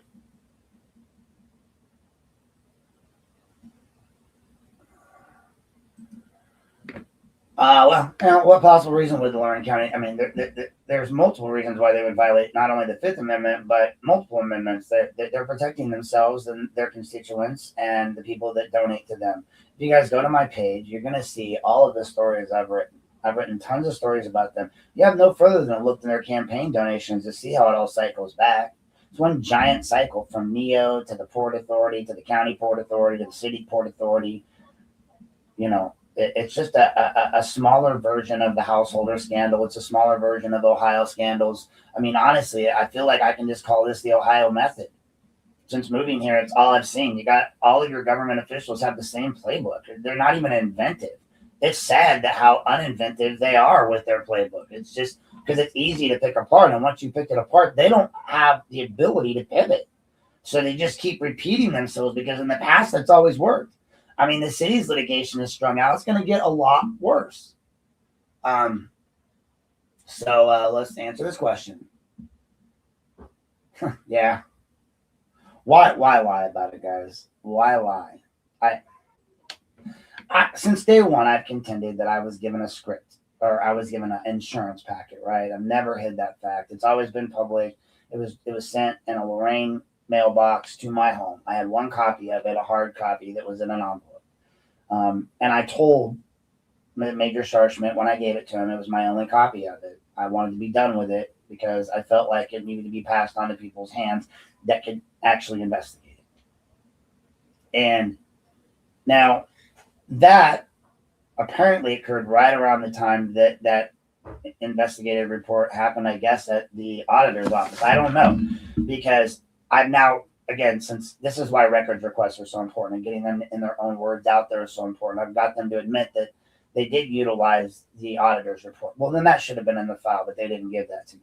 So I've now requested that from the auditor. Let's see what it is, because they cite a specific number in the narrative report of $80,000 that was paid out to these other officers while McCann was not on leave. I mean, you guys can argue all you want that it's unspecified because he was salaried, but it's not. When you look at the documentation, it's clear. Now, the funny thing about that is that they didn't think I had any copies of it. I didn't say I didn't keep copies. What kind of jackass would give you everything without copies? What about me? I mean, look, you guys may think I'm an asshole, a fucktard, whatever you want to call me that you call me online. The one thing I'm not is fucking stupid. I'm not an idiot. Of course I have copies. Of course I made videos. Of course I have audio files. Of course I have way more than you realize. Of course I do. Of course I recorded my calls with you, Sheriff Hall. I didn't trust you or any people because everyone's told me.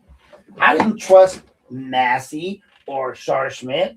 I went there because my attorney, Mr. Gargis, trusted them, and he told me that I should turn it in because it's legally required, and he's not wrong.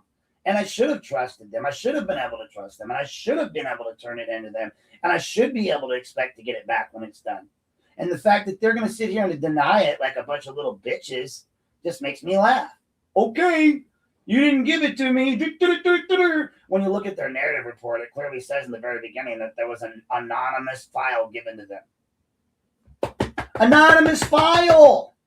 It's almost like that fucking part in Friends, if any of you ever watched it, when Ross and the backpacking through Europe story. If anyone ever talks about that, she's like, no, you came under Ross. You used the backpacking through Europe story. And they're like, wait, how did you hear that? And he's like, no, my friend, she heard that from some guy. He's all, some guy. I was some guy. I'm the one that gave them the file. I had a copy of it. I have a copy of who I assume to be either Watkins or one of the other high-ranking captains in Lorain. And they sent it to me. It was their insurance packet. I believe it was Watkins because he went to another agency. He was the only one that wasn't still working there. But it could have been any number of those captains who made this up. It was somebody that was working in the city of Lorain, somebody that accessed the shopper's office, somebody who got those files, somebody who took the time to write a letter describing it all out. And they thought that I just didn't have copies of it. So the minute I came out with the copies, they were like, "Oh, well, maybe I guess doesn't mean you didn't give me something." But that's what you said. You literally said that. And then you found out I still had it. And again, I'm gonna get the auditor's report. I'm gonna get to the bottom of it. I know you guys are full of shit. I don't care. The Chronicle, you're full of shit. Dave O'Brien, you're full of shit. Daryl Tucker, you guys posted something on it. You're full of shit. You're all full of shit.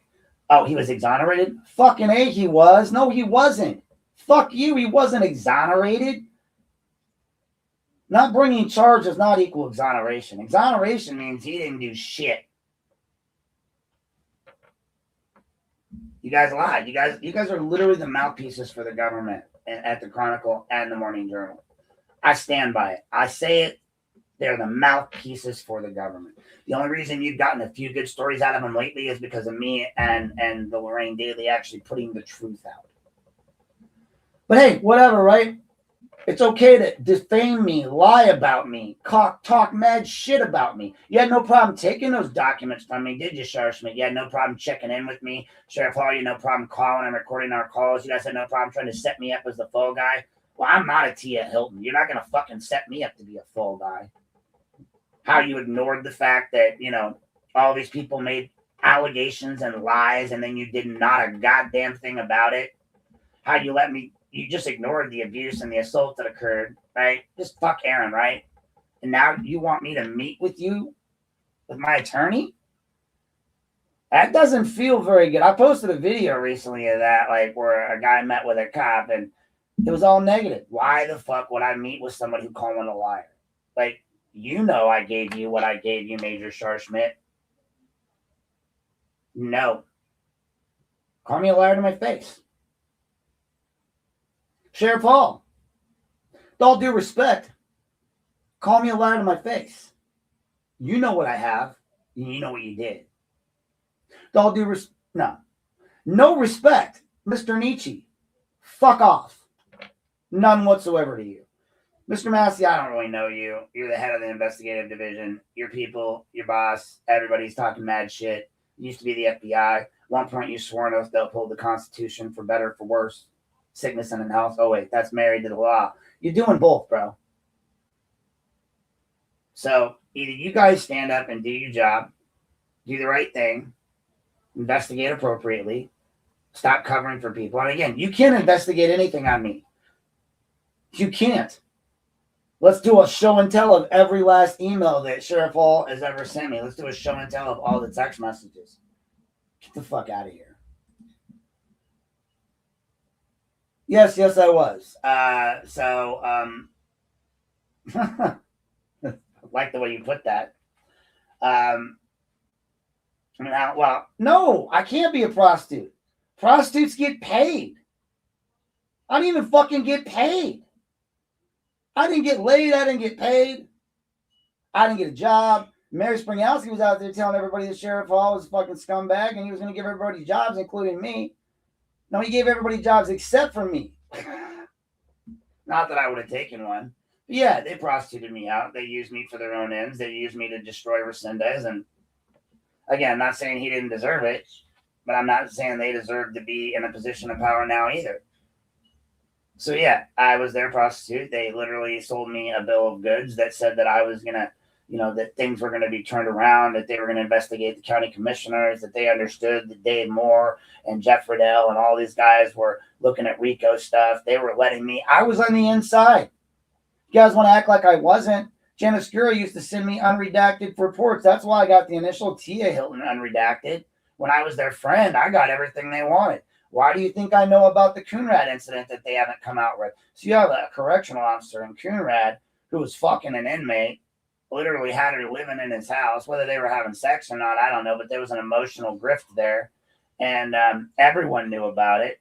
Commissioner Gordon is the one that gave me the inside information on it, told me what to look for. And this was before he was the commissioner, before he was promoted. This was when Resendez was there. This was when Stameti's office was there. We were looking at all this stuff because we were trying to fix stuff. And then the second we got into office, he was still totally cool. I give Commissioner Gordon props. He still tried to do the right thing. He forwarded it on. He forwarded anything I've ever sent on. He's done the right thing, but the sheriff's department's ignored it. And so I don't understand. You're trying to fix problems within the jail. You got necks being broke. You got people that are currently under felony. At that point, was under felony investigation, living at his house. The prosecutor, everyone would have known that she was staying in his home, and that he had firearms. And then she apparently, according to their report, shot and killed him and committed suicide after. I don't understand how that has not been frontline news, but no one cares that Coonrad, retired and then suddenly is now dead by the hands of a person he was supervising just a few weeks before in the county jail under the supervision of our county. And then when I asked for the records, Nietzsche blocked me left and right. And then they made a big deal out of it, like I was being insensitive because I wanted to know what, happened to him. They said they sent it to the Lorain police, and the Lorain police haven't finished that investigation. Coonrad's family members called up and threatened me and called me names and did all that. I got that on recording. So yeah, they have no problem using me when they want to, just like multiple people have been in my inbox. I have phone numbers, text messages, calls from people that you would never expect would give me information. Both sides of the field. How do you think I know all this? I know the commissioners would die to know who my source is at their county buildings are. I know the school district would die to know who their sources are at those buildings. But trust me, folks, we don't use electronic means to send this stuff, right? I literally have a little telegraph here at the house. So all of my sources are somewhere going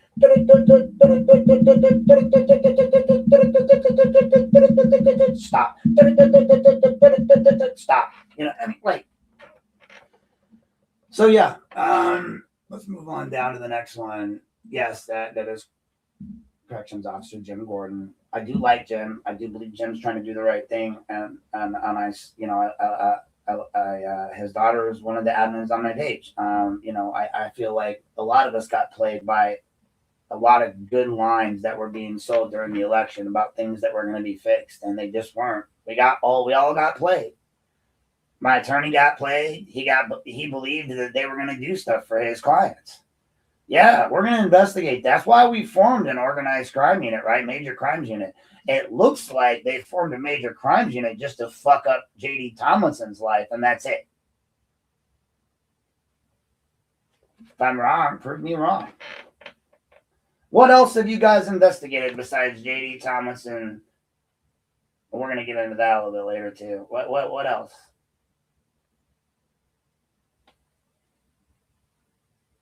Helping out with maybe some old ladies and Bitcoins. No. So I know Nikki, like I can't even keep up with Nikki's story. And let's be honest, that there's a lot of truth to this whole thing that's going on with her being a broader thing that doesn't just involve her. This is something we've got going on within our courts, within our family court system. I could end an entire episode on this. But the Elyria police doesn't give a shit.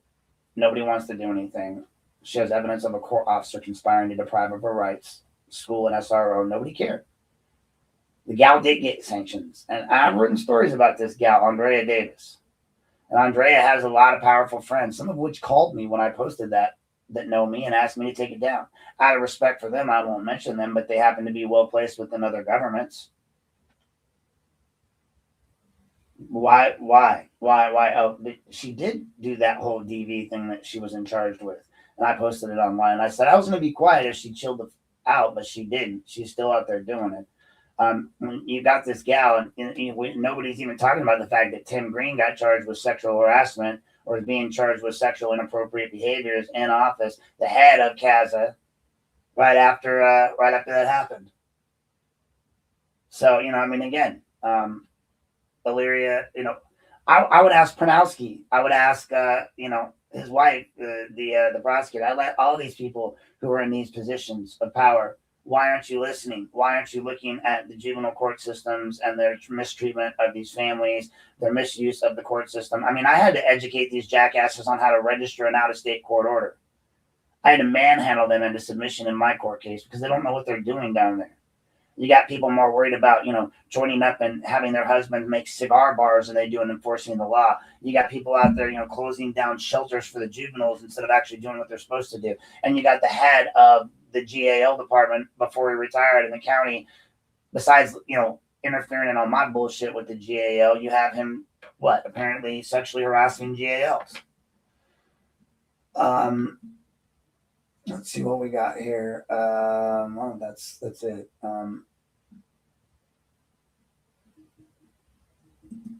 And yes, you did.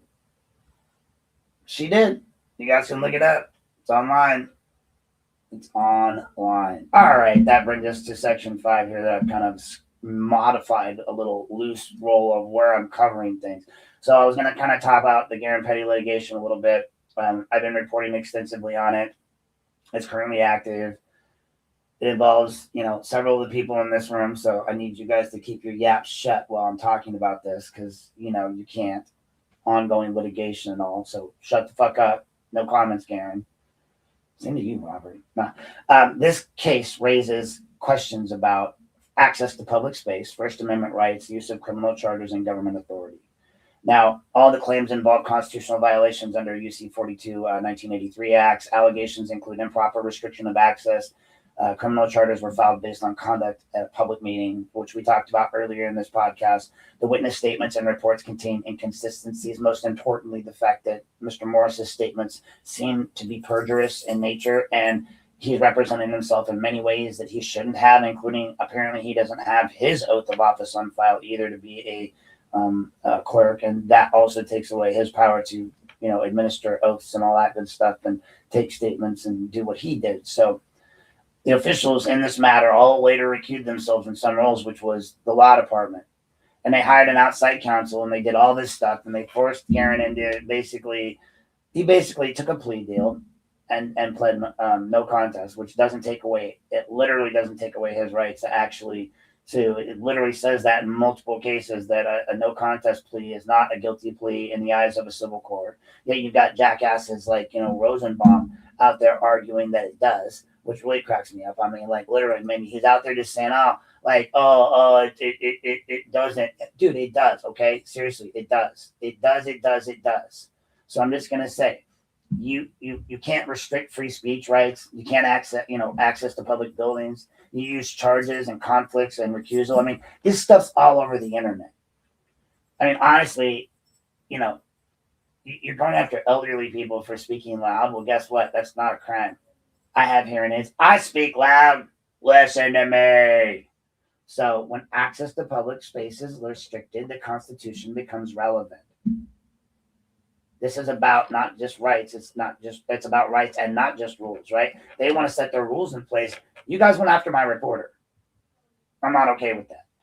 Plus, I said that from the beginning. This is really what started all your problems with me, besides McCain. I've analyzed this case. I found inconsistencies in this case. I've gone over, all the things online on my page that are important about this case. And I pointed out that this is your city law department being vindictive, being a bunch of a-holes, trying to do something that they shouldn't be doing. And now to top it all off, you got, random letters being flown into judges and stuff like that. I don't know what to do with this stuff anymore. When I see what our system has turned into, our system has turned into a garbage pile. They don't care about the rules anymore. I know because I've memorized them. They post them on their walls and then blatantly break them. I got a video where the mayor of Lorain is telling me come back and see me in 2 years when I'm not mayor and do that and see what happens. Now, I don't know about you. I take that as a fucking threat. But hey, you guys do you, right? Mayor Bradley's going to get his guns out. Bam! He's got some arms. I saw him that day when he had his shirt off, and was getting the shot or whatever it was he was doing. But the story doesn't change any more than other than just the location, right? Lorain, Elyria, Lorain County Commissioners, Lorain County, Lorain, City, Port Authority, Lorain County Port Authority, Lorain, City Council, Elyria City Council. It's the same names, the same people, the same bullshit, the same day, different color. That's it. It's ridiculous, folks. And I don't know. Even I'm getting frustrated with the lack of mobility and movement in these cases and the way things are going. The more I'm educated on the things that are going on around me, the more disgusted I am. The Orteros of the world being allowed to still exist and all of this stuff, and this is what's going on in our world. But that's going to bring us to our next break. I told you it's going to be a long day. You pop and go as you see fit, but we're going to do a quick pause for our next ad. But if this kind of breakdown matters to you, please make sure you share this podcast. Share it now. Share it with your friends. Share it with your family. Share my pages. Get the information out there. Add the pages. I need followers and I need people to add, because the more people that add the page, the more people that follow the page, the better. I would like to at some point monetize some of these pages and try to make something off of it, because God knows I ain't making anything off of what I'm doing. And for those that always say, don't you have a job? No, I don't. I have a license to practice, but I can't get a job in Lorain County because everybody's scared of the people that I pissed off from the, I don't know, it's kind of hard to get a job when you're writing stories about everybody in the entire county that could fuck anybody's shit.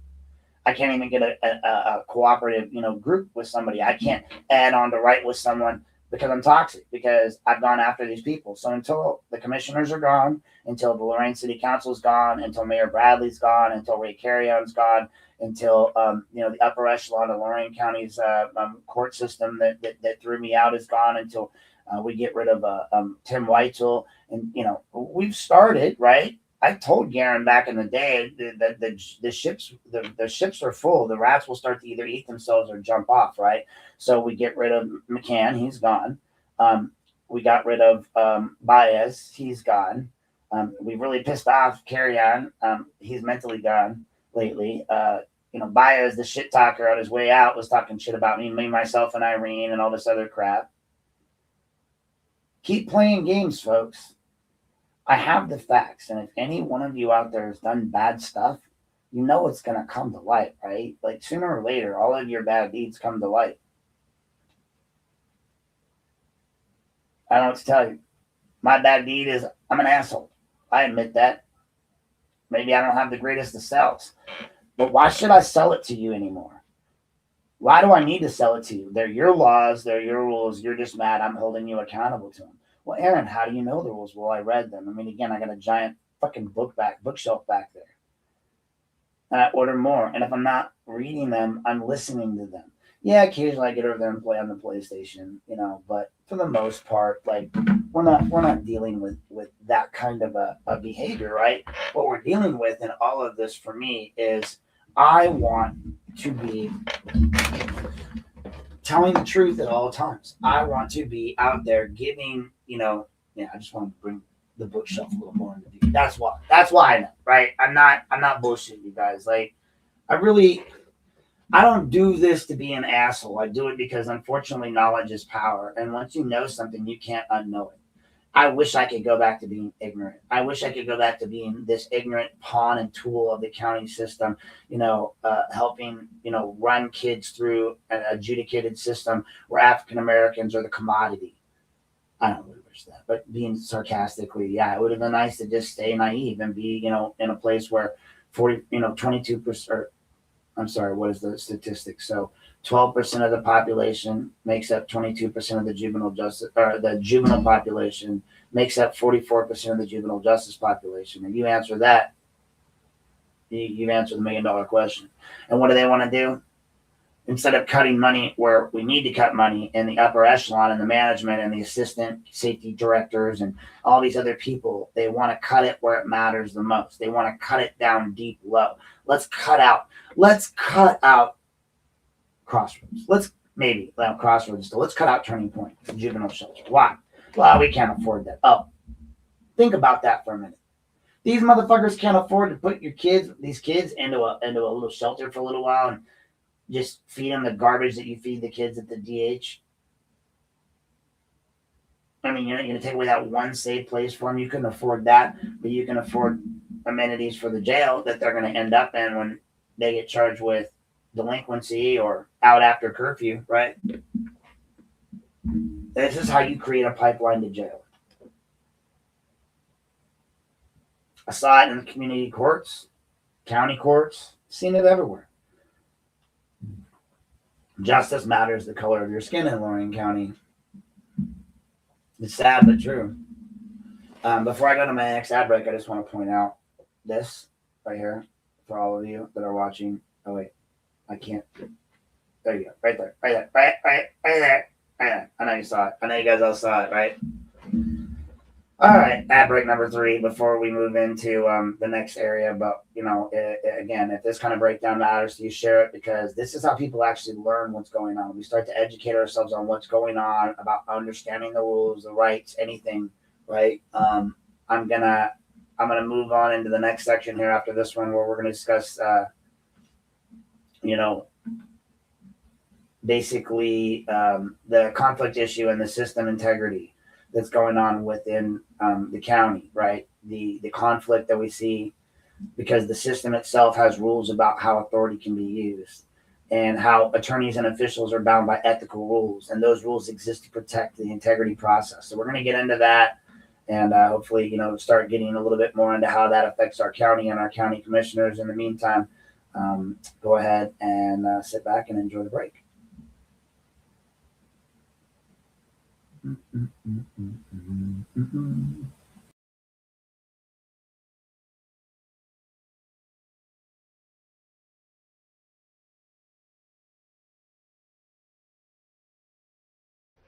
If you own a business and you want to reach customers right here in Lorain County and Vermilion, this is your opportunity, folks. Advertising space is now available in Lorain Daily, Vermilion Daily, and DNC Radio. That means your business can reach local readers, local listeners, and a highly engaged community audience. And here's a bonus. For a small add-on fee, your business will also be advertised once per episode on my podcast, Unplugged with Aaron Knapp, as long as your ad remains active on one of those 2 platforms. This is web exposure plus Unplugged with Knapp. Yeah, we cut through the noise. Hey there, folks. If you really want to know what's happening in your home here at Unplugged, if you own a business and you want to reach customers right here in Lorain, Unplugged with Knapp. Yeah, we cut through the noise. No script, no leash, no polished decoys. Broadcasting without permission. We don't ask. We lift the curtain and we drop the mask. Unplugged with Knapp. Yeah, we cut through the noise. No script, no leash, no polished decoys. Broadcasting without permission. We don't ask. We lift the curtain and we drop the mask. Unplugged with Knapp. Yeah, we cut through the noise. No script, no leash, no polished decoys. Broadcasting without permission. We don't ask. We lift the curtain and we drop the mask. Unplugged with Knapp. Yeah, we cut through the noise. No script, no leash, no polished decoys. Broadcasting without permission. We don't ask. We lift the curtain and we drop the mask. Unplugged with Knapp.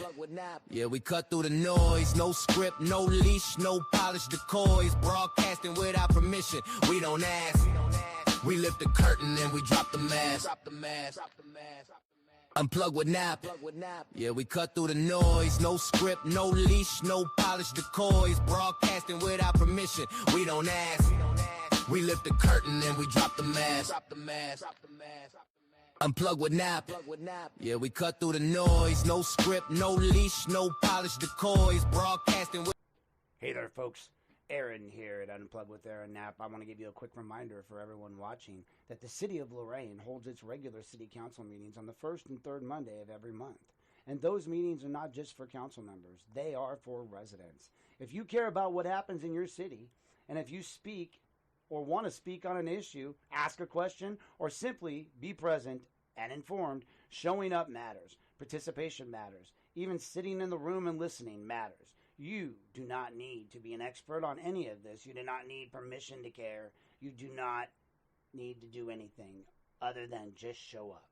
So check the agenda, folks. Mark your calendar. And if something affects your neighborhood, your family, or your future, take a seat, raise your hand, and make your voice part of the record. Lorain City Council, first and third Monday. Your city, your meetings. Those council meetings start at 6 p.m. Eastern Standard Time, and they're held inside of City Hall. Make sure you...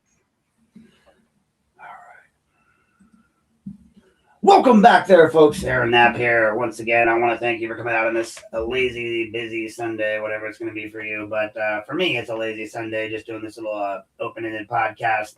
Again, I want to remind you guys, I do have a website out there. I've got plenty on that website to read about all of these topics that we're covering and more.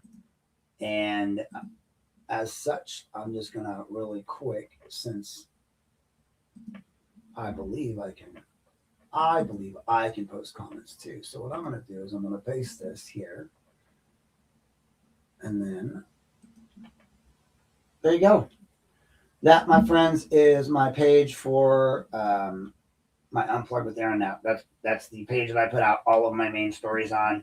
Everything that comes out of my media hub is going to come out of that right there. Secondly, for those that do still follow, I have my Substack. Now, I have been considering lately monetizing my Substack to a point where I put out certain stories a day early and allow people to see them a day early there, but I haven't quite gotten there yet. So for right now, the Substack is just another way of putting out stories. I've got an extra 200 to 300 followers there, and I get quite the about 50 to 60,000 views off that Substack. So I keep it in run. If you want it, my story sent directly to your email, as opposed to just getting them on the website, the best place to go is my Substack. And let me just take you to that Substack site real quick. But yes, if you go here,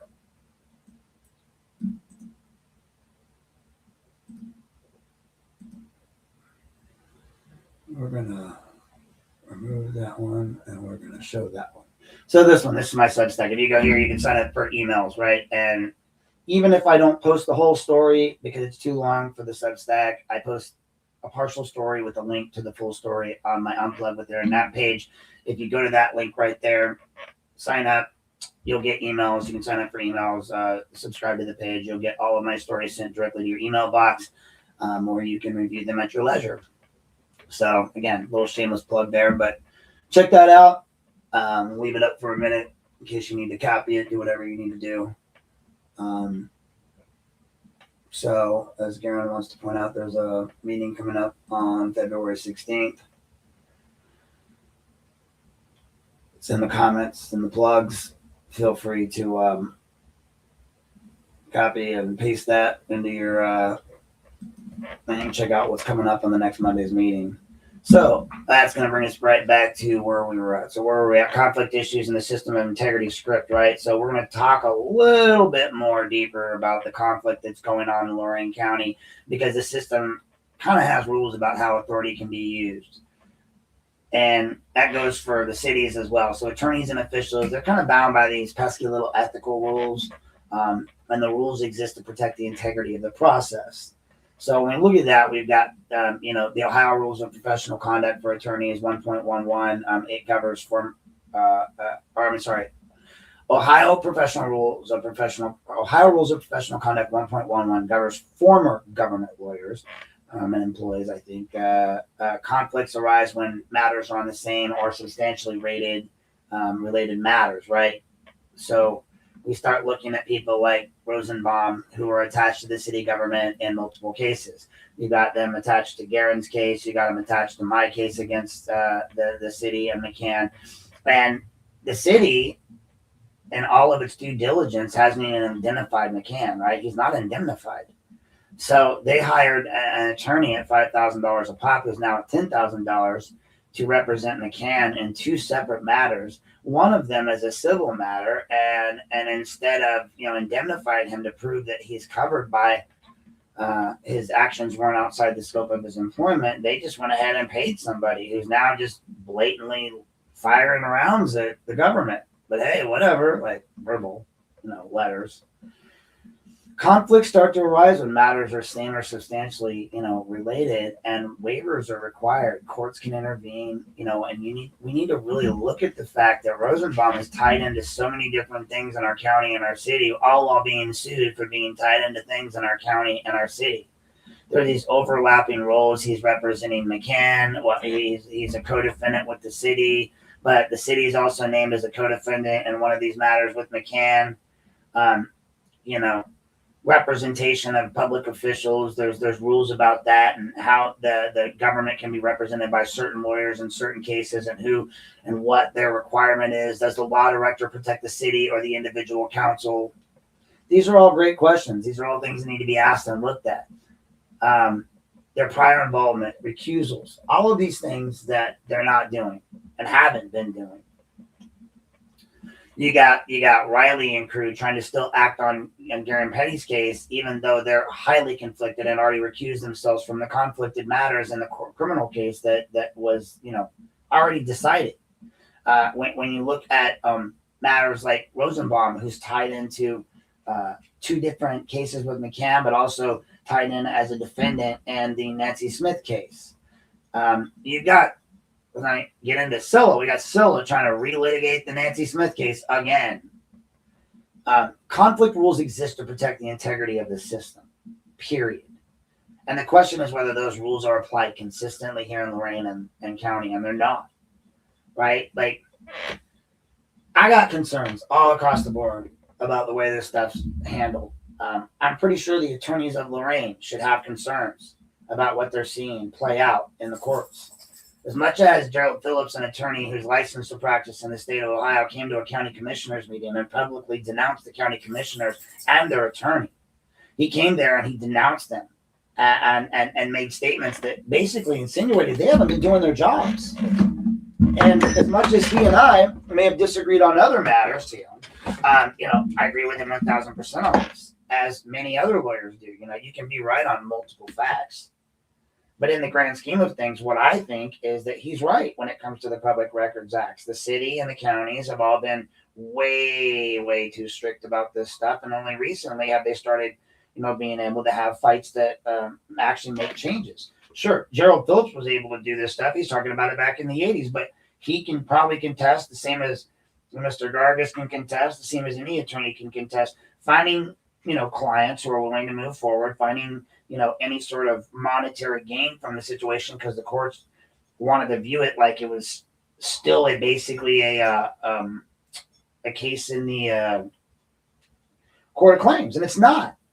This is where statutory damages becomes real. Love him or hate him, Rosenbaum got you $350 an hour, attorneys. You can dislike everything else about him, but he just set all of you up. Now, why wouldn't you be out there seeking these cases for public records? And it does exactly what you attorneys claim you want done. I mean, I listened to, Gerald as he talked about, old cases and new, and he talked about public records and being denied the public records, and he's not wrong. They've been denying these public records on these people for way too long. And now all of you attorneys, I literally between me and Barilla and Rosenbaum have set you up with the perfect opportunity to take advantage of a system that's rife for being taken advantage of. And it's not even really taking advantage of. It's just, listen, as I've said many a times, you'll be like Forrest Gump. You kept your boat in the water. You did the right thing, right? You didn't take the easy way out. And now all the other boats that took the easy way out are gone. So the only ones left are you. So you attorneys that have stayed afloat, that are doing the right thing, now have the opportunity to take on these cases, do something that's right for the system, stand up for yourselves, stand up for your compatriots, and make a stand on ethics. Do what you were really meant to do, and don't let the people down. But hey, what do I know, right? I just know that it's $350 an hour now moving forward. And I know that Lorain City is out there fucking around and finding out. I know that Riley just asked for another extension for a month. Well, imagine how many more letters and emails at $350 an hour are going to accrue between now and then, when they could just give me the emails properly redacted as they know to be, as required by the state law. But God forbid you expect lawyers to follow their own ethical code, right? Sometimes as a social worker who's following the ethical code, I am often confronted with and wondering, who the fuck else is following their ethical code besides me? I mean, sure, people like to call things out on me all the time. Oh, you did this, you did that. Look, man, your ethical code applies only in certain situations. For social workers, it's usually when we're working. Well, you guys kind of took that away. So if I'm not working, I'm not bound by the ethical code, is what most social workers would say. I would argue that's not quite true, because there are roundabouts about ethical behavior and things you must do, and you're still a mandated reporter. And they would argue you're only a mandated reporter in the lines of your duty, but it says you're duty bound to be ethical at all times, even when you're off. So how does that not? Anyway, it's a very confusing thing, but I try to be ethical at all times. Cursing's not unethical. Being human's not unethical. Making mistakes is not unethical. Doing things that you know to be wrong and know to be violations of ethical code, know that you're intentionally doing, that is the problem, right? That's where we end up with these problems, right? And that's the bigger problem that I see going on here in these county and city things. Are the rules applied consistently? Sorry. Do people get extra time to speak? Do certain people get extra privileges? Do city council members get, ignore emails? Do we have a city council clerk that is literally not sworn or oath bound? Do we have Baez as a city councilman for an entire year when he was also a conflicted individual because he was a full-time police officer, making him unable to hold that office? But hey, Aaron's the bad guy, right? I would say this, and I've been posting stuff on this recently, but here's a thought that keeps plaguing, or I don't want to say plaguing, that I enjoy thinking about. Accountability is in no way being mean to you. Holding you accountable is doing you a favor. When you hold someone accountable, you're doing them a favor, because you're showing them that everything about society, you're saying this is the way we do things, this is the right way to do it. Instead, you're going to let them just stumble through life being unaccountable. That does nothing for them. So you're doing them a solid when you hold them accountable. But when I look at the bigger picture of this script, and I kind of pull back a little to the county and all the other areas, we have, pretty much some different issues, but it's always the same structure, right?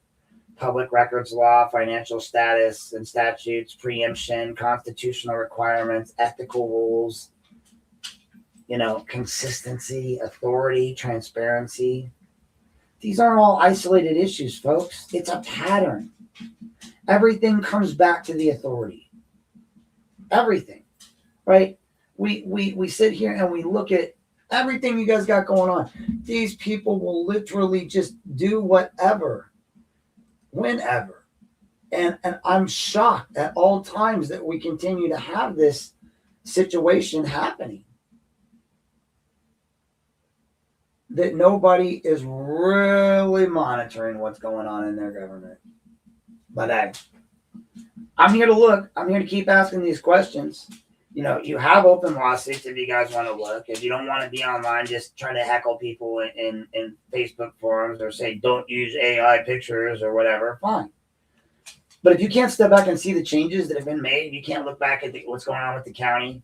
You can't look back and go on and see how, again, the one thing that scares me the most that I'm going to kind of touch on here is that this is that bird's eye view of the county. So I start going through the Arville hire. I look at the petty court transfer. I look at the JVS or JFS situation. I look at the ignoring of the independent auditor. I look at the county's incessant, all you have to do is take a look at the way they talk to you, the incessant gaslighting. The county commissioners gaslight all the time. They'll get up on that stand, they make little quibs and jokes, and they act like it's all fun and games until they blow all your fucking money on a mall deal that goes south rather quickly. They all act like it's fun and games when they're blaming Michelle Hung, but in the grand scheme of things, they themselves created the mess that they're in. I heard an interesting name being brought up, or a statement being brought up by Mr. Zimmerman the other day, Clearwater, he says. How is this just not another Clearwater? How is it not another Clearwater? I asked the same thing, Mr. Zimmerman. How is it not another Clearwater? Anybody wants to know that, just go back and look at that situation. Go back and look at Dave Moore's involvement with that. How many times are you guys going to blindly stumble into getting screwed over by the same people and just pretending like it's not a problem? It's a pattern, right? They're not isolated issues. It all comes back to the authority. Go look at their public donations. I have. It's amazing how many people's names keep popping up. And it's not illegal to donate to your candidates, but when you start tying those in with people that get jobs, with people that get contracts, when you start tying that in with, cold water consultants and donations to Thornsbury and cold water consultants and donations to other people, when you start looking at the way these all tie in together, say what you want. I know certain council people want to act like on the city council, like they're just, being maneuvered like the rest of us. But yeah, I noticed that in certain people, they get the same donations or they get donations from those people. So maybe you don't collect donations from them, but maybe you collect donations from your fellow Democrats who all give you money and they collected money from them. And then all you have to do is request the public records request on all of that, and you can tie it all together. So the thing that scares me the most is on that big picture that we talk about is it goes all the way up to the state level. It's like, there was I think it was in Young Guns, right? The movie, at the end they're in the house and they basically lit the house. It's on fire. Lit the house, boys. They lit it. And they're in the upstairs and they're throwing stuff out and they're at their final straw, right? Armies come in.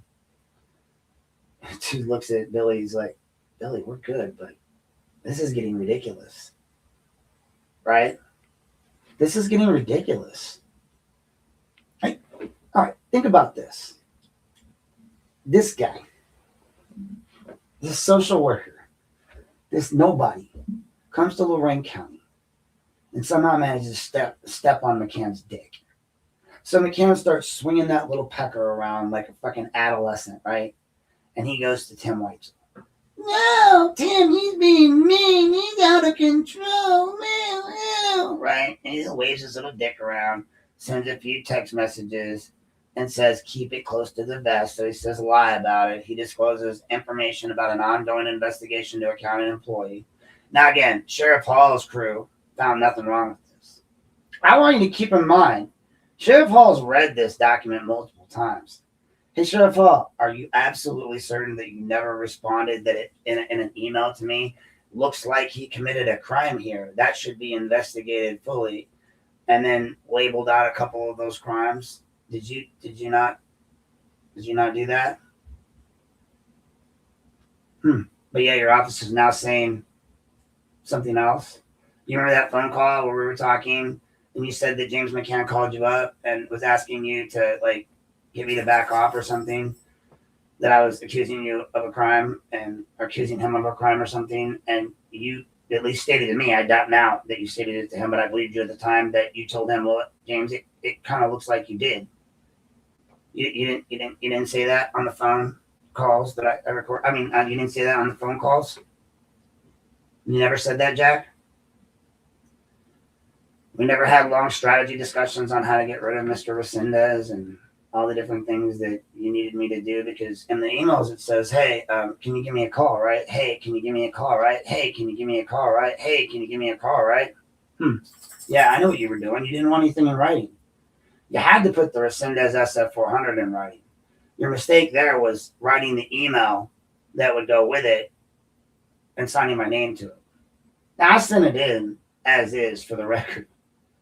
I could have written a way better email. I was offended that you let, I'm assuming, Nietzsche, because you said you're a lawyer, write and sign the letter as if I were ignorant and didn't know how to write a letter to request stuff like that. You could have been less open about your election betrayal here with me. You could have just said, hey, did you look into that matter for me? But no. You obnoxious pricks thought I was too stupid to write a letter to ask for a fucking form. So you wrote it for me. And there you created your, remember when I talked to you that one time on the phone, I said, every election's fraught with corruption. I said, you start that from the second you're running for election. You start to, make friends and allies, and that comes with an expectation of favors. So jokingly, I said, let's create the next generation of corruption, right? Because that's where we're starting at, right? Unless you're being completely honest, you take nothing, do nothing, honor nothing. Everyone's a target. Well, man, that's kind of what I do. Everyone's a target, right? So Jack's gonna say he didn't do all that, right? Jack Hall investigated McCann. Jack Hall's crew investigated McCann. Jack Hall, the guy that's a reference on my motorcycle. Jack Hall, the guy who I have message after message after message after message from. Jack Hall, the guy who emailed me. You know, I mean, again, that Jack Hall? I mean, that Jack Hall? That one? That the one we're talking about?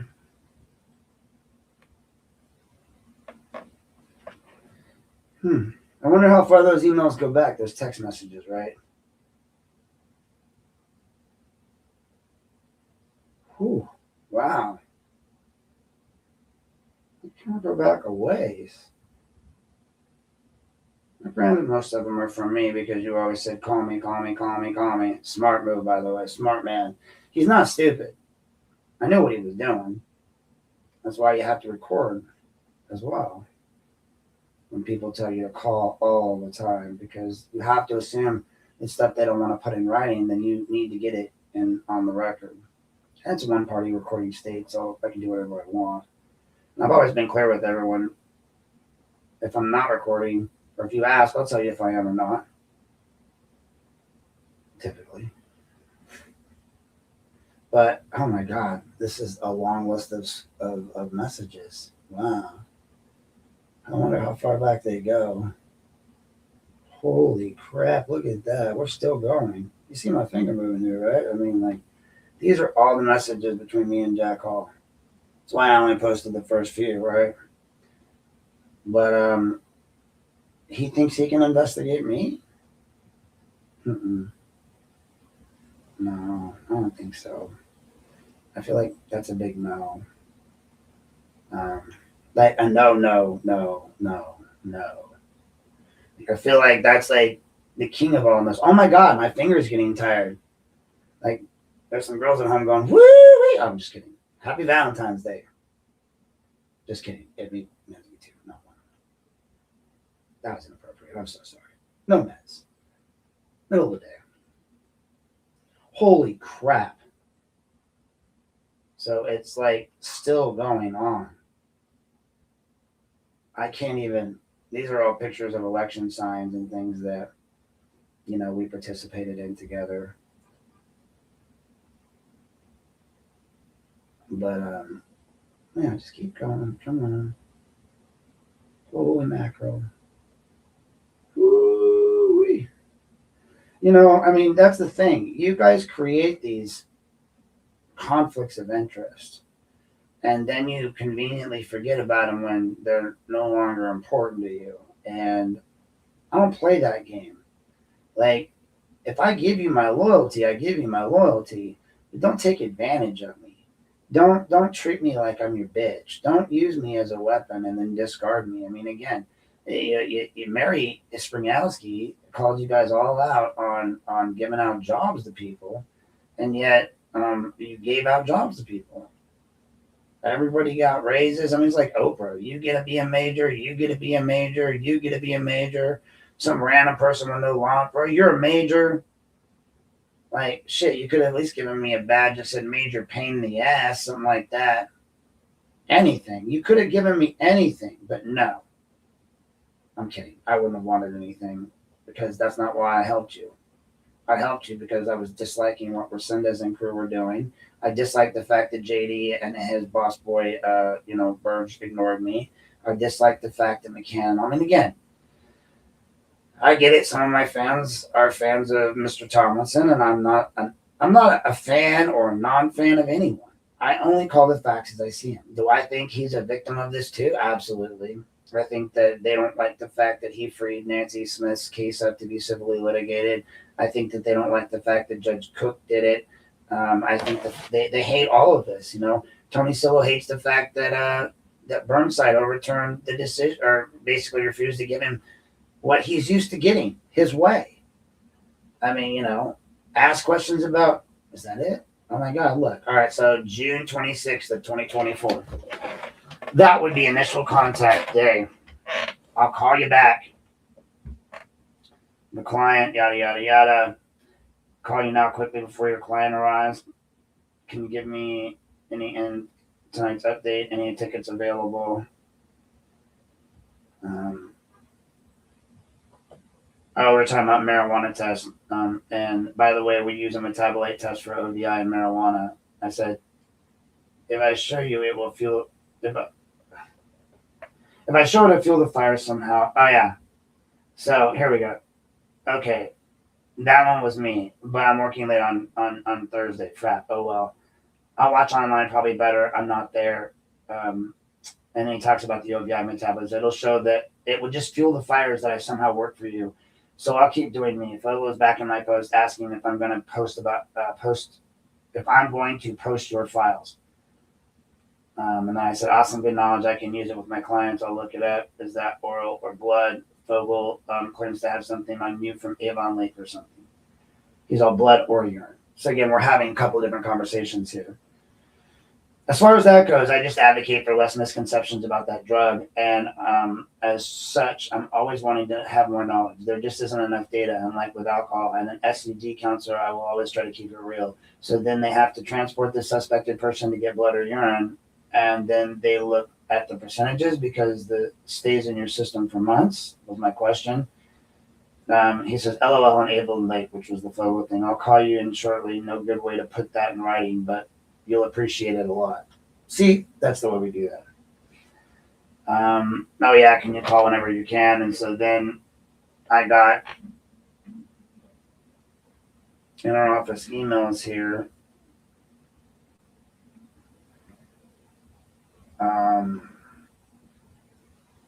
Oh yeah. So I sent Jack all the interoffice emails showing that like from McCann to Burge, like in January of 23, please be advised Rich Resendez is no longer employed as a Secret Service officer in our office. He is currently holding the position of Deputy Chief of Staff of Operations. If there are any questions for the foregoing, please contact me, Chief of Staff James Burge. So basically they were saying he wasn't even an investigator back then. He was like the Assistant Chief of Staff or something is what Resendez was. And I think that's what really dug me into wanting. I was like, I know they they changed his status to non-classified, and 1 month later wrote the letter allowing Resendez to run for office. I got that. I sent it to Jack, and he says, correct. Then I added him a page where it's me and George Patton talking, and then I said I handled that.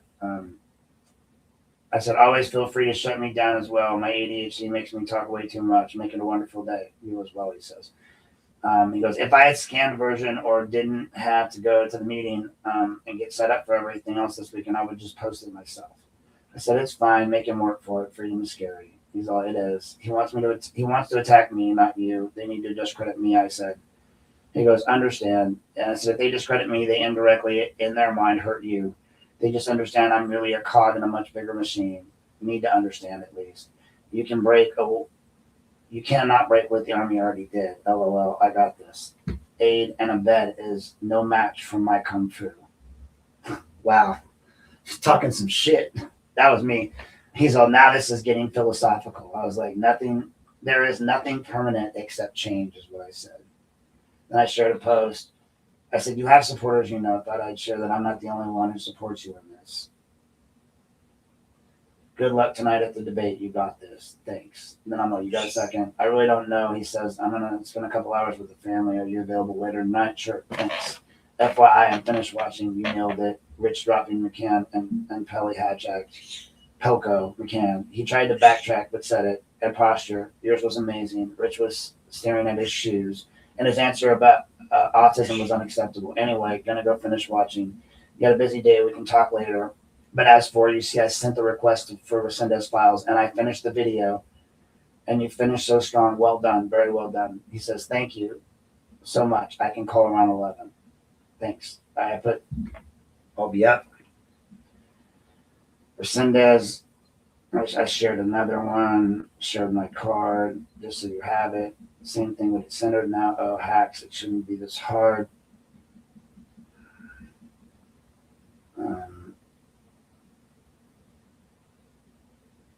Not sure what that's for.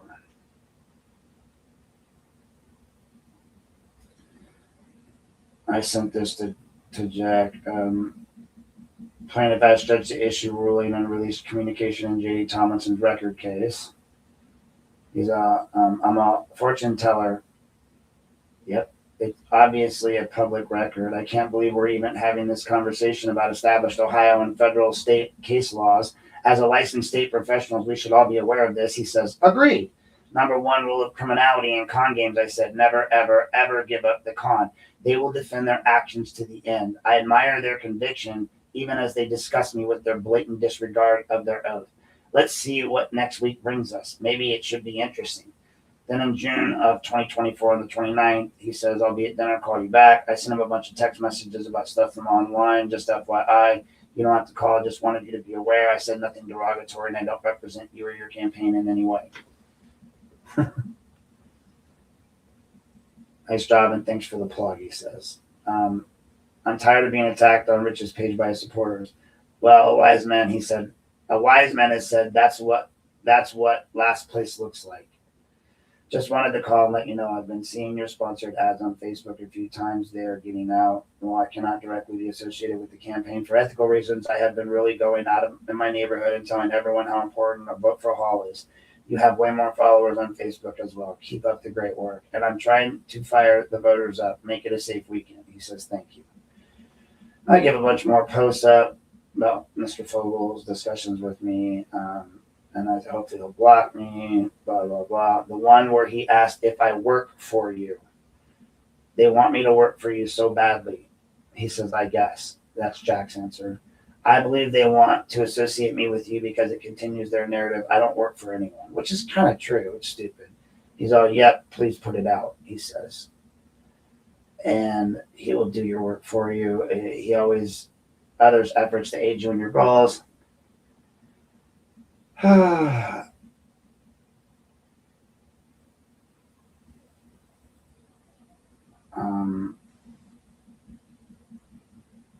I tried to do getting donations, and I said I looked it up and it's legal. I opened a PayPal for him, and I said I'll keep you posted on the amounts donated for clarity. Thanks. He goes, I have a legal opinion to ensure the donation to you is considered a campaign donation and falls into the same rules. Find out.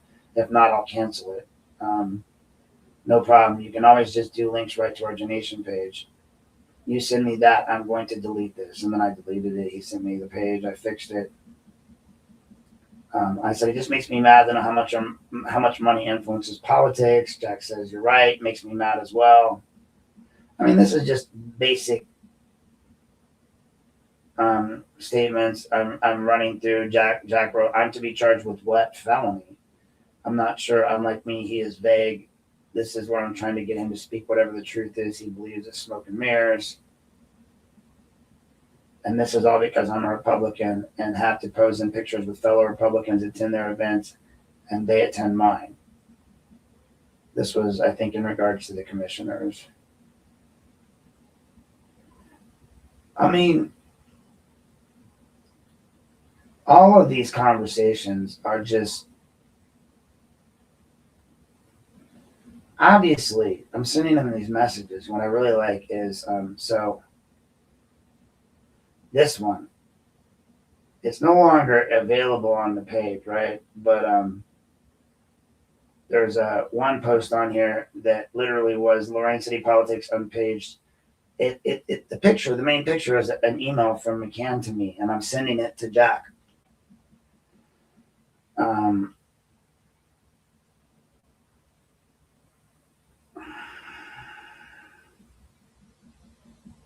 Just kind of scanning through.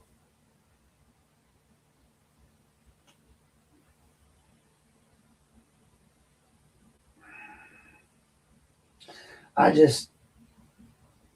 mean, folks, this stuff just goes on and on and on and on. And I don't really know how to take this, but I know what betrayal looks and feels like. You know, and I'm just trying to double check that there's, I mean, this I love when he was sending me copies of his website to approve for him. In my opinion,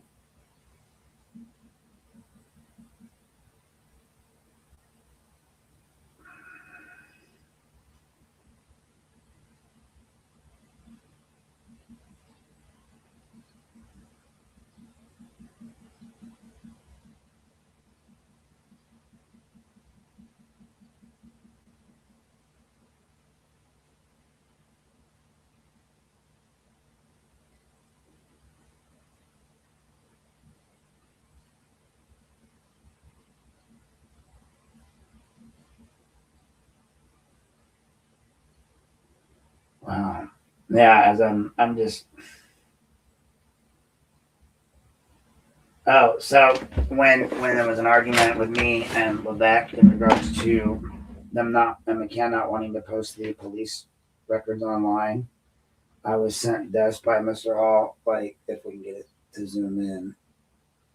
There we go. So it's right there, the policy integration management software. I thought you'd like the step-by-step instructions as well. There was no candidates night either, blah, blah, blah, blah, blah. Oh, and so here's a fun one. So they investigated for Tia, right? Well, I believe this was sent to me because it's on that side. It means it's from him. This was sent to me by Jack.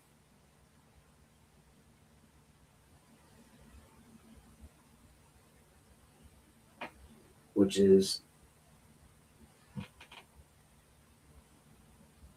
some familiar names there.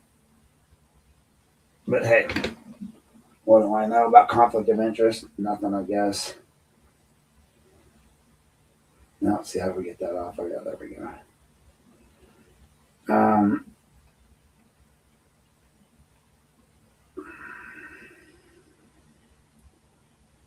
I mean, a lot of it stuff I sent. He did ask me to report this, which was the Democrat bus that they were floating around and get people on top of that. And I did send him, messages, Sam Club, all that good stuff. Like I contacted Sam's Club for him, got it taken down,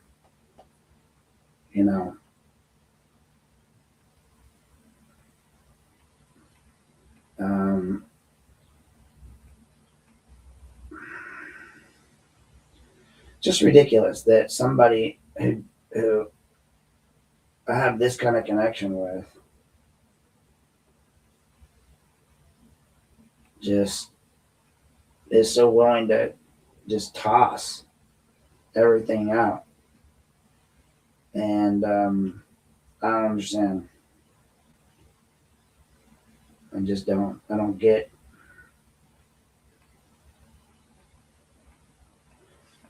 When I sent the video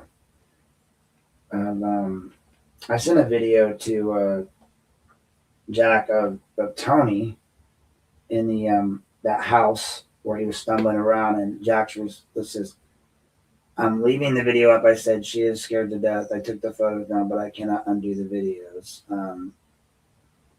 This was, so I put a bunch of names up, but I couldn't undo the videos. And he says, good God, what's in the video portraying? And is it Fogel's house by any chance? But hey, we're not buddies, right? Yeah, I saw that. Here's the editorial. Tomlinson stays in the race. The Chronicle Telegram editorial board for all. He sent me that. Guys,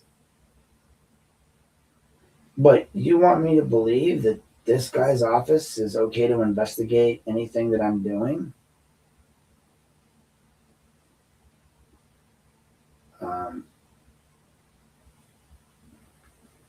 Look, he sent me that too. Yeah, he did. Picture of J.D. Thomason at the Elyria Shooting Department. Guys, I mean, he says, that's great. You need to find out if Resendez actually voted to endorse Tomlinson at the FOP3 endorsement vote. I would be happy to speak with her, but I cannot talk about specifics of the radio contract since she's a party to the suit by CCI. Else should be fair game.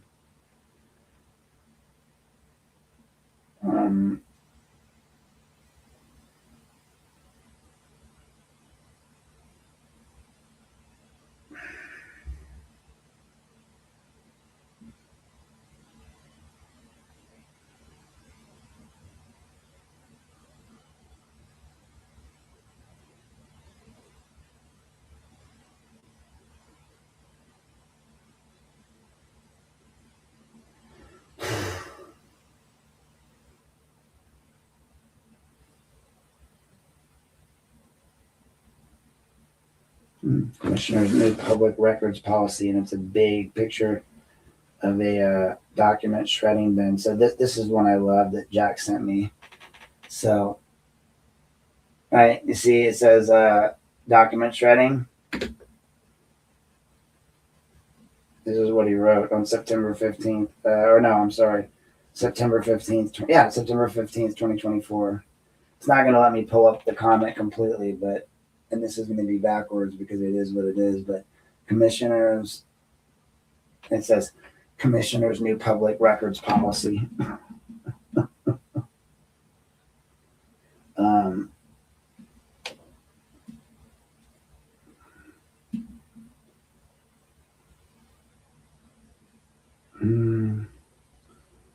You telling people where yard signs go.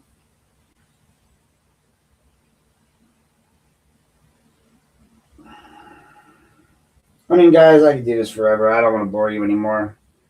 But there's a crap ton of emails there that clearly show that his office cannot be engaged with me in whatsoever in any way, shape, or form, and neither can the prosecutor's office.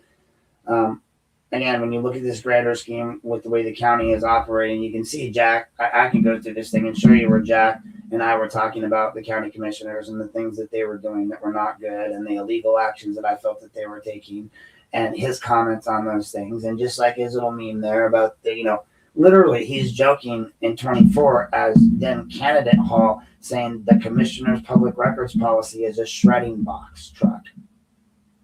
That's what he knew back then. So you want me to believe he doesn't know that now?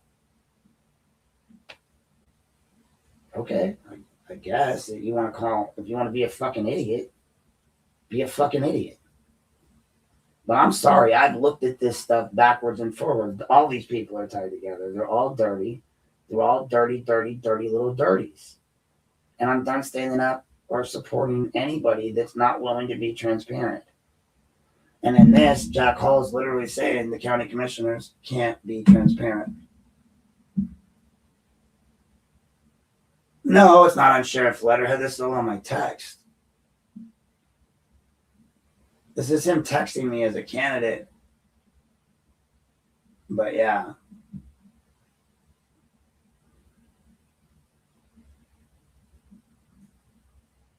But that's the thing. Everything, it continues to come back to authority, right? Authority. You look at the county commissioners at this meeting the other day. You have multiple sides of multiple facets coming together to say to the county commissioners, you're wrong about your records process. You look at the way they started this process broadly from above and you go, okay. I pulled all of the records in regards to donations to these different candidates. And I posted the Freedom Pack, which is the money in which all the money goes into this giant Freedom Pack and then is distributed by none other than one of your county commissioners to the rest of the candidates that are possibly running. And that Freedom Pack gets large donations, not only from the candidates themselves, but other areas. It's one of the ways that they distribute money in the Republican Party. I've done entire episodes on that. Take a look at it. Then you look at what they're doing with they hire their friends, their family. I mean, look no further than the school district, Ballard. You got Ballard Senior, Ballard Junior. You got Ballard's wife. You got Ballard's daughter, all making cushy jobs within in the school district.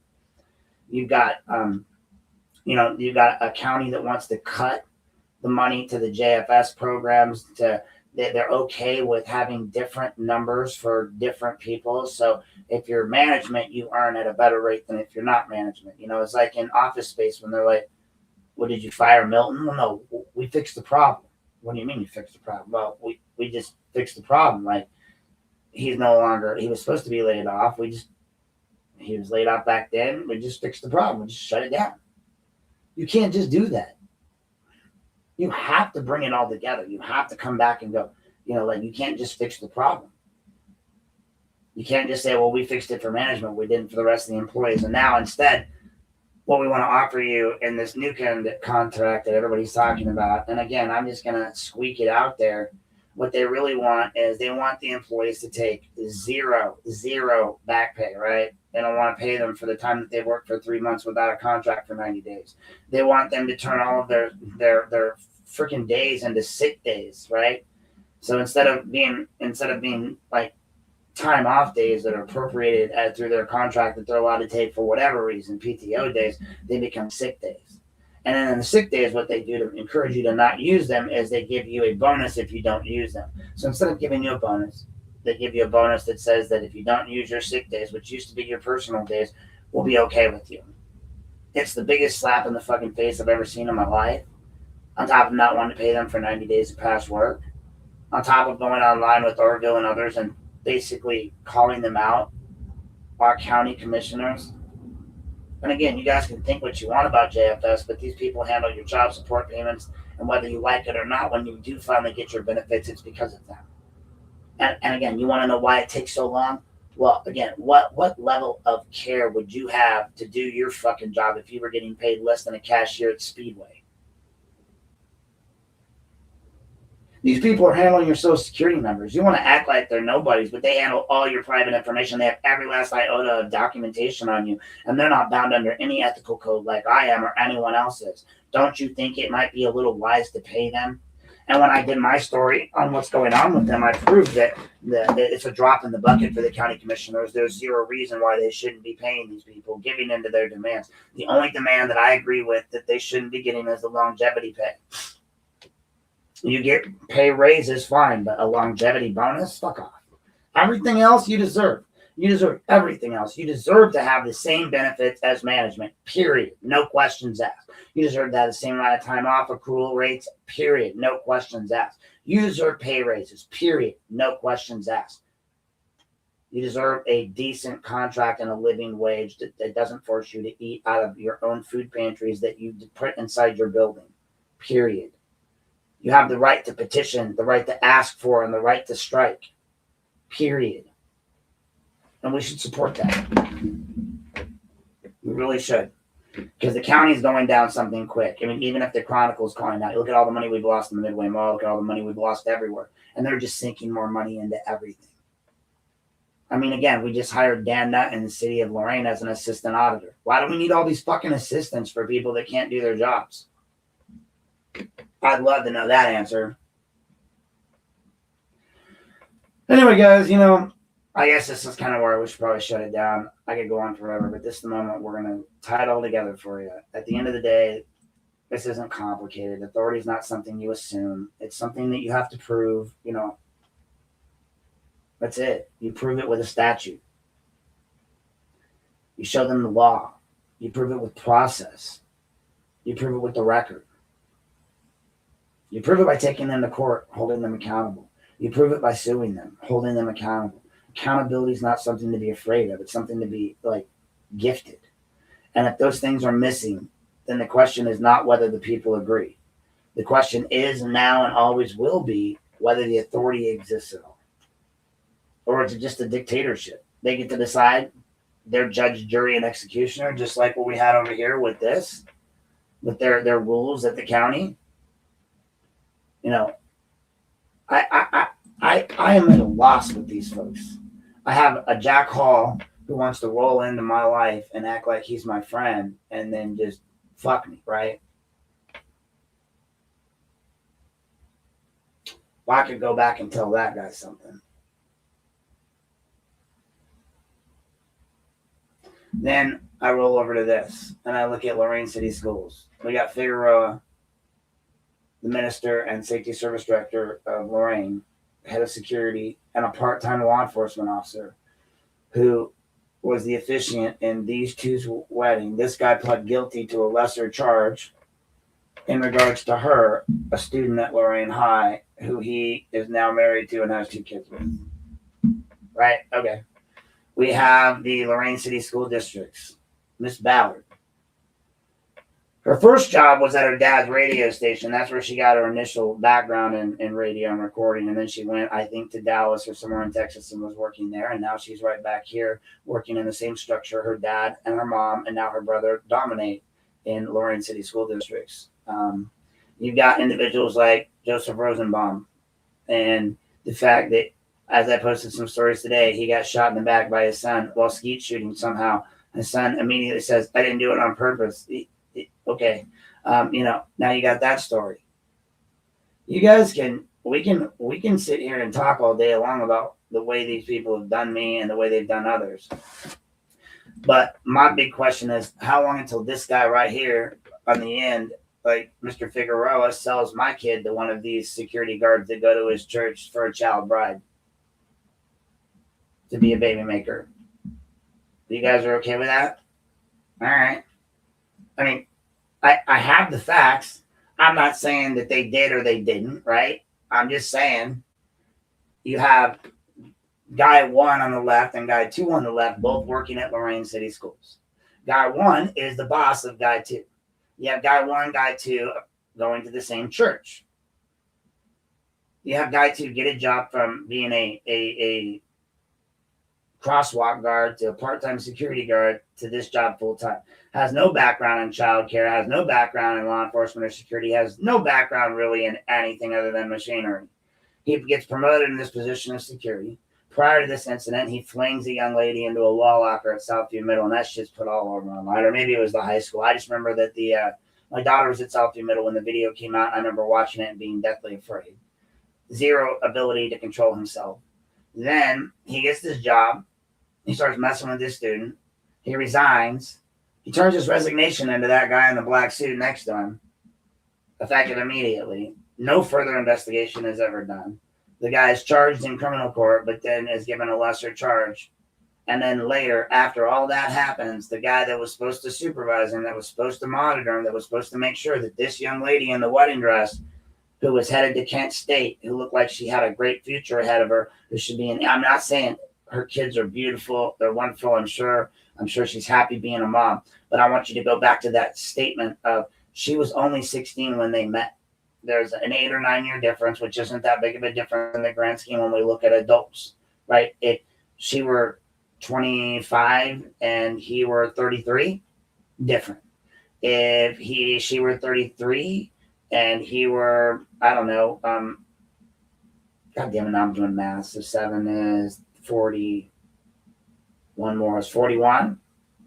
No big deal, right? If he's 29 and she's 16, all right, 24, I don't know. Might have been more years. But either way, 24 and 16 is not okay. That's my problem. And then this guy that was supposed to be a supervisor, he took his thing, like literally just married them in a church. And now they're all in the church together, just cheering it up. God is good. God is great. Praise Jesus that he gave me a child bride. Praise Jesus that he let me have 2 children with her. And praise Jesus for giving me this, a great church that is okay with child brides. I'm sorry, Bible.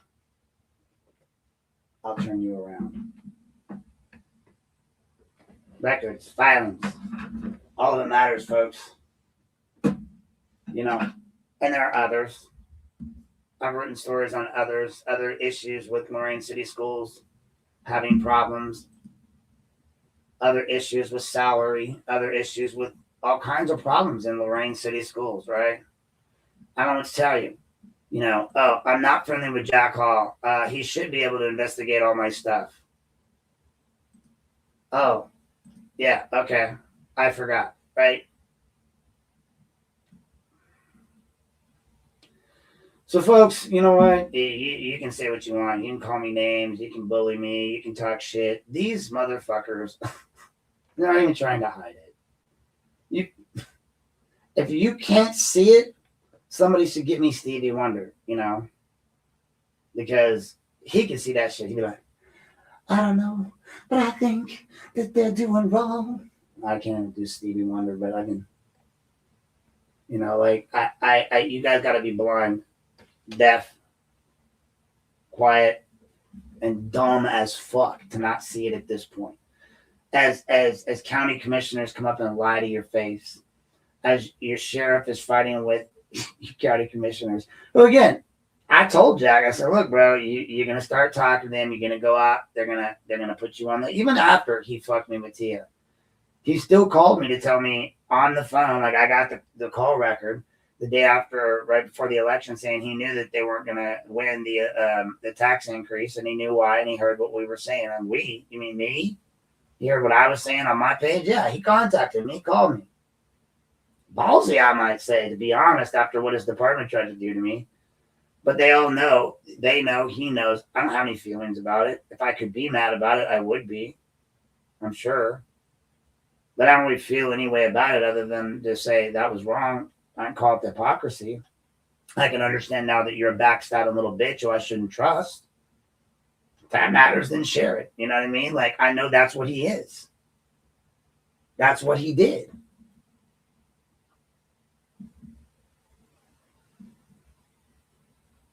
So I don't know how else to take this stuff.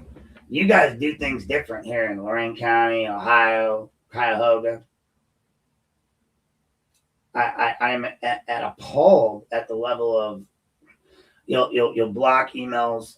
You'll literally redact every email address on something that Mary sent to somebody, but you'll let this bitch send all of my emails unredacted to a citizen in Lorain Ritchie, and then she gets mad when we sue her. Well, maybe you should have kept my name out of your mouth. I want to tell you. You blocked me from your page. You talked mad crap about me, and then you shared emails that you got illegally from Mary Springowski in the public eye, defaming me. Then you wrote a letter to the court defaming me even further by suggesting I would read law files in an attorney's office about you. First off, why the fuck do you think you're so fucking important to me that I would ever care what your stupid ass legal files say? I don't give a fuck about your estate. I don't give a fuck what you got. Obviously, Bob didn't. I mean, shit, you said he served you at the wrong address. Nobody fucking cares, bro.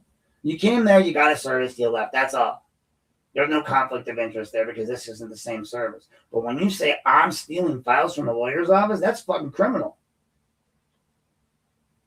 You guys just keep proving yourselves to be bigger, broader idiots. I mean, again, imagine if what I showed you that's in Jack Hall's files, that I have these text messages here. Imagine what else is in there. Imagine what I have on email. And these are just basics. These are just little pieces of things that we've talked about and shared. Do you want me to think you didn't know? Like we talk about John Gall. We talk about PSYOP. Let's see. John Gall, I was sending stuff that John Gall said about me. And then Jack says, no, if that's Riddell's admin, he lives in Elyria. Yeah, so why is he suggesting I meet with him or that we can? Oh, this was a different John Gall. It's a PSYOP to appeal to your greatest weakness. Being nice? He goes, I know you know that's not it. Talking? Not that stupid. He's claimed it's not him. It doesn't matter. It's because I've done nothing wrong. He goes, gotcha. So yeah, I was talking.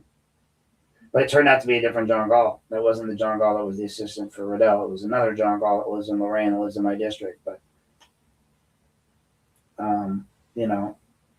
we're having conversations here in this, and you guys want to act like, I didn't know the guy. So, if you like this work, though, folks, everything posted as it develops. I've posted it, on my page multiple times, all these stories. But if you go here and you sign up to this Substack, you can get emails, right? I'll leave it there for a minute. You can do what you got to do. If you click up here on this little box, this is to donate, okay? If you click on that, you scan it with your phone, it's going to take you to a link. That's my PayPal to donate. If you want to keep journalism free and alive and well and these stories going on, and you feel that this kind of stuff benefits you, feel free to scan that and donate to me. I make no money off this. I don't have any ads running right now. No one's paying me to do anything. Jack Hall didn't pay me to be his bitch during the election, even though I was. I make no money off this. People have offered to pay me for stories. I don't take money for stories because my stories have to be impartial. If I write something or I do something for someone, it's not going to just be in your favor because you asked me to. I'll take the evidence you have and I will analyze it and I'll put it out there. So I won't take money for stories. I'll take stories for free. If you later decide you want to donate because you end up liking what I wrote or you want to support, that's where you do it at. But if you want to see these stories, you want to get them first, you want to get them in your email, you go right here to Lorain Politics, unplugged.substack.com / right? If you want to get my other page, you just gotta, you can follow it and be out there and all that stuff. But if you want to go there, you got to go here. That's my main page. That's where all my stories first come out at. They go out there too as well. Check that out, and it will be there. And you can find us there too as well. When on a final note with the county commissioners, I just want you to point out, like, I could go through this entire phone log with Jack and talk about all the different conversations we had about the county commissioners and how I believed he was going to clean up the county commissioners. And then I got in that tip with him because I saw those pictures of Dave Moore with him at the airport before he went on his cruise. All right, so I just want to acknowledge one thing, Bob, that I totally forgot about. I know you're still here, and I know, Garen, you're here. And now that I'm talking about it, this is why it's important to talk about it. I think it's important to discuss. If I recall correctly, maybe it was a different time, but we were discussing all of the records and things that they were posting online about Jack and that vacation, right? And I recall getting documents. What was it? Oh, that's right. So Nietzsche took and got copies of Jack Hall's wife's credit card, brought it to that meeting to show me that Jack Hall paid for his trip through his wife's credit card. And we all know that really, in the grand scheme, showing me credit card records that you paid for it doesn't mean someone didn't somehow fund it at a different point. Kind of like the way that, I can donate to your political campaign and then I get this and there's no tie.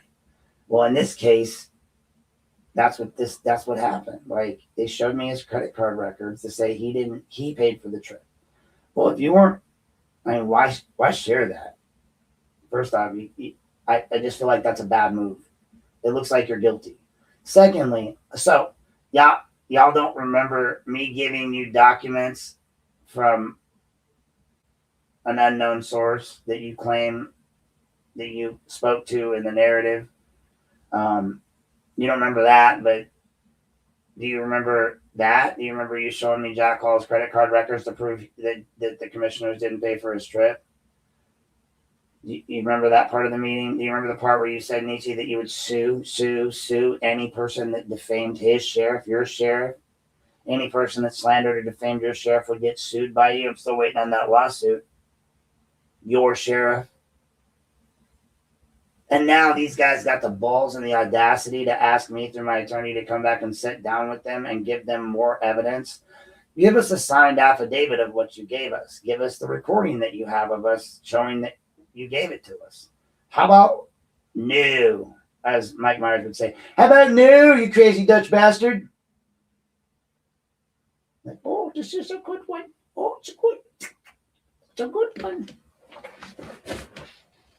I don't even know what to say to that. So the same department that bent me over, pretended to be my friend, and then basically molested and raped me time and time again, wants me to come in and let them do it again. I just feel like that's like asking one of Epstein's victims to come meet with him again. Granted, he's dead. Go meet with Gazelle, right? Fuck you. I know that Bob's going to write a more legal letter that says fuck you, but I'm saying out loud right now, like, fuck you. No. The fuck kind of idiot do you think I am? Why would I put myself back in front of you lying pieces of shit again? All you did at that meeting was threaten me while I'm giving you the documentation, including all the documentation on, as Garen said, yes, the amazing and utterly moronic.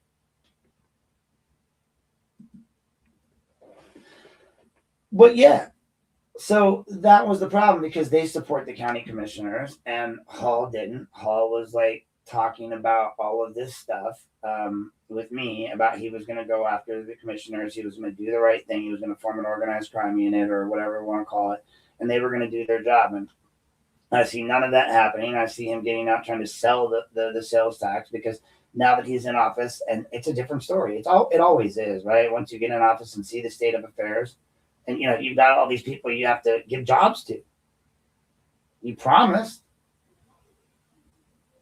I just made it clear I could never take a job from me because it would look like I took a job from me for what I was doing. And I did all of this backdoor dealing and all these fucking knife attacks for him because I wanted to, because I believed in him, not because I was getting paid to. That would make it criminal on my behalf if I was getting paid to, because I would be doing something illegally based on the fact that I was getting paid and doing it. I truly believed in Jack Hall. I truly believed what I was doing was the right thing. I truly believed that making records requests on his behalf wasn't problematic, all the way up until he sent me that letter that was signed by me. He wrote my name in it. Now, granted, I sent that, but I didn't just send it on. I took it. I copied it. I made sure I put it down to at least somewhat feel better about me. And but they wrote it. They signed it. They sent it to me. I was used in their little manipulation to get rid of Resendez with the SF-400 bit. Now, I don't know what occurred with McCann afterwards. I don't occurred with Hall being at the bar with McCann. I don't know why Tia suddenly thought Hall was on her side and then got mad when he wasn't. It feels like a lot of people were promised a lot of different outcomes and none of them got them, and they all got mad. The only difference is that the only outcome I was ever asking for was a legitimate investigation into what I've asked for, and I don't see that they've done that. I mean, Lorain County cannot provide me with the investigative files that they're supposed to have. They keep lying to me. They keep hiding records from me, and as Gerald Phillips says, that's illegal. So you guys are going to have some more $305 hour, an hour records requests coming your way. All I know is that, I'm looking to get my lawyer maybe a Ferrari or a BMW to drive around in, so he doesn't have to worry about his car anymore. Maybe we could update his office. Whatever money you guys want to donate to that from the county and the city coffers, that's on you. Continue to act the way that you are, and I'll continue to have to pay my attorney to do his job at a reasonable attorney's rate, which in Lorain County for public records is $350 an hour.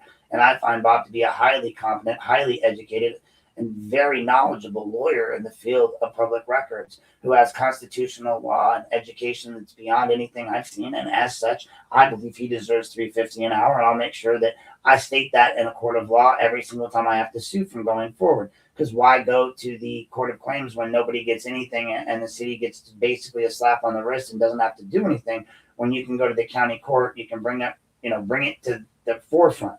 Now, granted, if it were anyone else, the Chronicle and the Morning Journal would have reported it like nobody's business. But we've got all these lawsuits against them, and the Chronicle and the Morning Journal aren't even bringing up the gun lawsuit, right? They don't give a shit. They don't give a shit about you or public records or the truth, right? They want to just be the supporters of your city and county government. They want to just suckle on that teat, right? And that's on them. That's not what you're going to ever get here. Go look at my page. Go look at the stories. Go share the stories. Put them out there. Make sure people see them. Share them with your friends, your family. Share them with people you hate, people you love. Sign up for the Substack. Go to the website. Add that. Come to my Facebook page, like this page right here that you're getting it off of the Unplugged page. Follow that page. I need followers. I'd like to get at least 500 on this one, over that number for certain purposes on monetization. But I want to get the information out there. I want people to know, and I want people to be aware, and I want people to be able to do what they need to do. 55 Chevy, I know, right?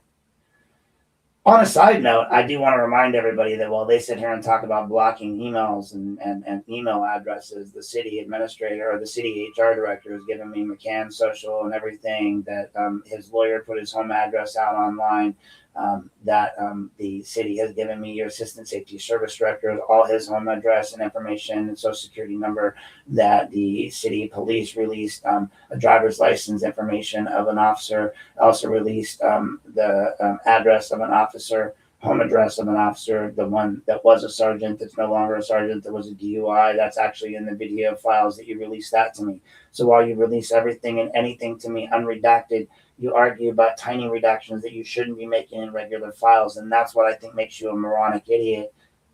And that's why I treat you like a child. When you stop acting like children, I'll start treating you like adults. But until then, Jeffy, you keep supping on your, your bourbons down there at the checkpoint. Dave, you keep filling people full of shit, just like you did with the Clearwater mortgage scheme and all that other crap that you were dealing with. Marty, it was nice to not see you at the meeting the other day. Oh, and when I went to my last council meeting, it was nice to not see the other guy, Mr. Arroyo, there. But just remember, records, filings, analysis, all of it matters. And if it matters to you, go there and share. Because this transparency is only going to work if the people are paying attention, right? What I look at everything, the facts of the matter. You look at the law references. You look at standing. You look at the way that you've got a junior attorney in the law department trying to argue standing. And it's like he's a first-year law student, the way he's arguing it. I mean, this is your tax dollars at work and at waste. They've wasted all this money. They've already wasted $10,000 on McCann post-hire. So he's fired, right? He's gone or retired, whatever. They spent $10,000 already on his defense in 2 cases that are civil in nature, not criminal. You guys okay with that? And it all went to Mr. Rosenbaum. All of the money, the $10,000 for McCann, went there.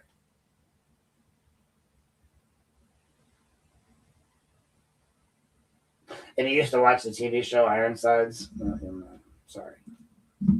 I have zero feelings for that. Let's remind you of this. Oh, Figueroa, marrying your buddy Otero to a girl. Her destiny was to go to Kent State, but instead Otero gave her a whirl. She's got not one, but 2 little babies with Otero. She is a child bride of Lorain City Schools.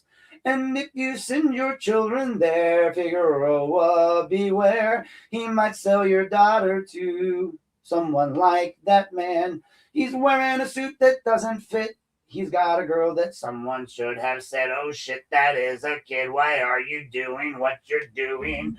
I don't know, but I've been told Otero's girlfriend was a little not old. Yeah, she was a baby. I don't know what's with you guys. Like, you're okay with this. Like, but again, you guys are just now outlawing child marriages in Ohio. So good for you. Grocers. Like, you got a, oh yeah, what about South Shore? What about all of that? What about the records requests I made on the South Shore stuff? What about all the ties between Bradley and all these people? What about ties between Bradley and Rosenbaum or Bradley and Giardini? What about Giardini? What about Giardini being on, podcasts and then turning around and trying to defend those people? What about Giardini being the guy at the elections boards for like 50 years? What about South Shore? South Shore. Look up South Shore. Look up what Dave Moore did and the mortgage schemes that he did. Start educating yourselves. Pull your heads out of the fucking dirt and the mud and the sand and actually listen to what's going on around you. You don't have to believe me. I could give 2 shits if you believe me. If you don't believe me, just like they said in, what was it, that movie, Talladega Nights. Like, if you don't chew Big Red, fuck you. Well, if you don't believe me, fuck you. I don't care. I give you real facts. I give you receipts. I come with the receipts. They're all over my pages. I have every document. I request them for a reason. They call me a pain in the ass. I'm a journalist. I'm a better journalist than any of the other journalists that you read in the Chronicle or the Journal, apparently, because I don't take lying bar discussions and report them to the police like Heather Chapin does. I don't report other lying bullshit like, Carissa Wytalk does. I don't put up one-sided articles like Dave O'Brien does. I don't try to sue local journalists, nonprofit agencies like the Chronicle does. You want to see where the Chronicle is? Well, their building's closed, their billboards are up, and all they're doing is advertising their digital site. And lo and behold, the last time I talked to anybody about digital sites and stuff, that looks a lot like a certain group of people out there that are doing this. You got Lorain Daly out there doing that. Oh, now the Chronicle wants to catch on because you realize people don't want to wait forever to get their news, and they don't want to read your non-bipartisan, one-sided government mouthpiece bullshit that you sell to all of us all the time. It's horseshit. I don't believe you guys. Julie over there at the Chronicle, just lets her people post whatever about whomever. They literally posted the name of a victim of a situation and me online in regards to McCann and declared his utter innocence without any factual facts whatsoever. Just did whatever the fuck they wanted, right? That's your chronicle for you. I give you real facts. I give you references to the law. I give you open discussion. I let you discuss it on my page. But, authority must be grounded in the law, the process, and the record. And until they start realizing that this is where we're at,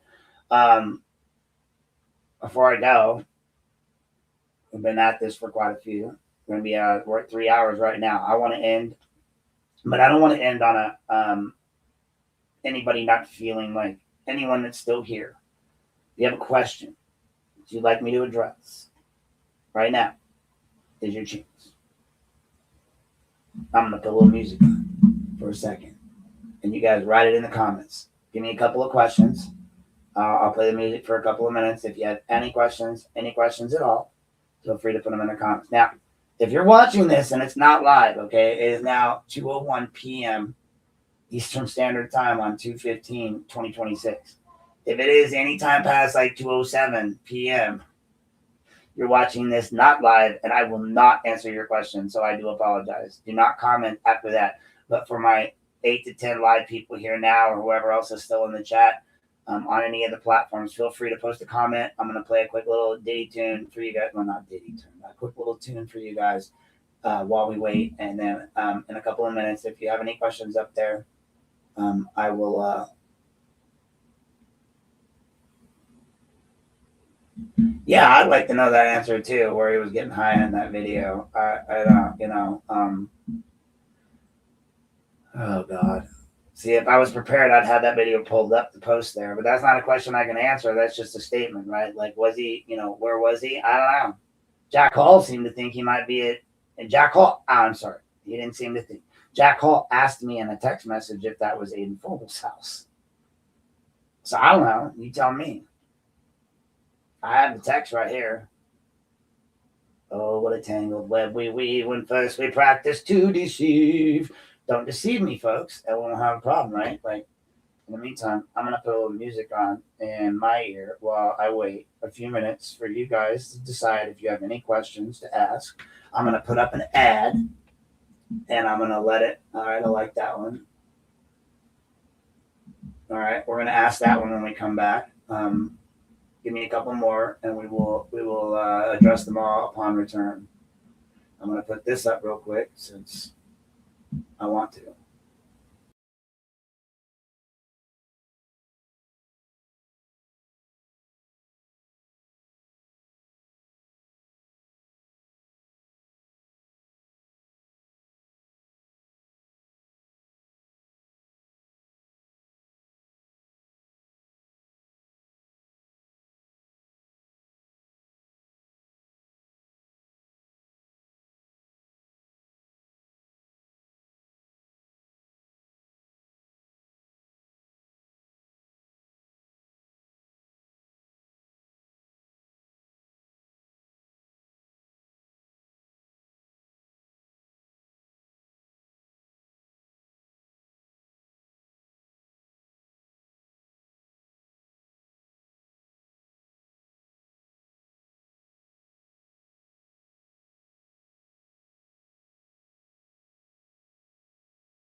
All right. Well, look, I put up a few answers to some of those questions in there. I ran some of them through a little bit of AI there to get the quick answers, even though I posted these avenues on a lot of pages before. I'm going to go ahead and pull this down now. I didn't want to, finalize that question with something on my own. That's all the posts for the different places you can go to post these things. Whether these people listen to you or not is another thing, because a lot of the times they just fucking ignore you, or they pass it off to another agency. But federal jurisdiction is not triggered by disagreement or even like bad decisions. It has to be triggered when conduct crosses into what they look at, like anything that's considered willful deprivation of rights, a corrupt use of their government power, color of law stuff, fraud that involves the feds, maybe criminal conspiracy, especially the ones that involves the feds. The key question is not whether something's wrong, but whether it fits within that federal statute, that box, right, or whatever that allows you to get the feds in for intervention. Most of the stuff that I've been looking at would be covered under Civil Rights Division, FBI Public Corruption Unit, and the Northern District of Ohio U.S. Attorney. Well, the FBI doesn't listen around here from what I've seen. And, apparently Massey runs, the Lorain Sheriff's Department. So if he's the example, like apparently you got to stroke someone's ego before you can get in. I don't know, what else to say. But when you look at those things, they become problems. I'm just going to look back up here and see if there were any other questions popping in while I was.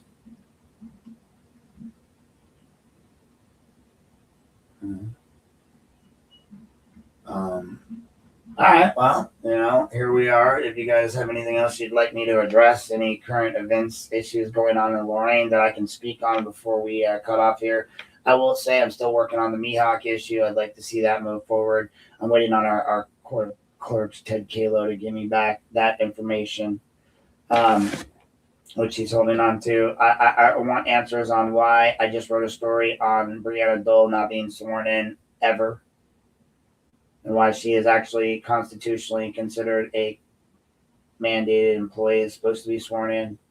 And Lorain doesn't want to answer that. Why aren't we answering that? Like, why wouldn't we want her sworn in? And why is that such a big deal? Why can't you guys follow your own rules? Why did we revert back to letting her and Maggie go to the meetings for the Open Meetings Act or the Sunshine Law classes, even though clearly you have an entirely new staff of people that need that, and you're going to let Maggie take the class for them, and so or Brianna, both uncertified clerks who have never been sworn in, and therefore I don't understand. What's up with the county commissioners and their multiple hands and multiple pots? Why are they not paying the sheriff's bill? That sheriff's story went everywhere. It's still going everywhere. They're still reporting on it today about the repoed cars. Look like a bunch of jackasses. On top of which, just this one, just for you, Jack, I told you so. I told you. I warned you multiple times to your face, on the phone, in handshakes, in open and closed door meetings, like however you want to look at it. I warned you. You didn't listen. Not on me. Can't say I didn't warn you. I told you so. So when I look at the way these things are being handled, it bothers me. When I look at, like, let's say Nikki's been here the whole time. When she sent me so much stuff on her case, I've read some stories, they can't even follow it. How are all these juvenile court judges from Glass to Janik, people that are supposed to be respected, that are elected, not able to recuse themselves from cases that they're obviously intersected with other people within our government? How many times are we going to allow our government to cross boundaries and lines ethically that is legal? It's illegal. It's illegal. And yet we keep having it happen. Why were they involved in my termination? Why was Tim Weitzel terminating me for words? Literally, they wrote in the termination that I said I was an officer of the court was the problem they had, why they let me go. And yet when you went on their own website, it said that guardian ad litem's were officers of the court. So go fuck yourselves. How is it that 4 sitting judges, so I'm going to say it out loud because it said the juvenile judges and Tim Weitzel. So Tim Weitzel, fuck you, you're a liar. Judge Glass, fuck you, you're a liar. Judge Janik, fuck you. You're a liar.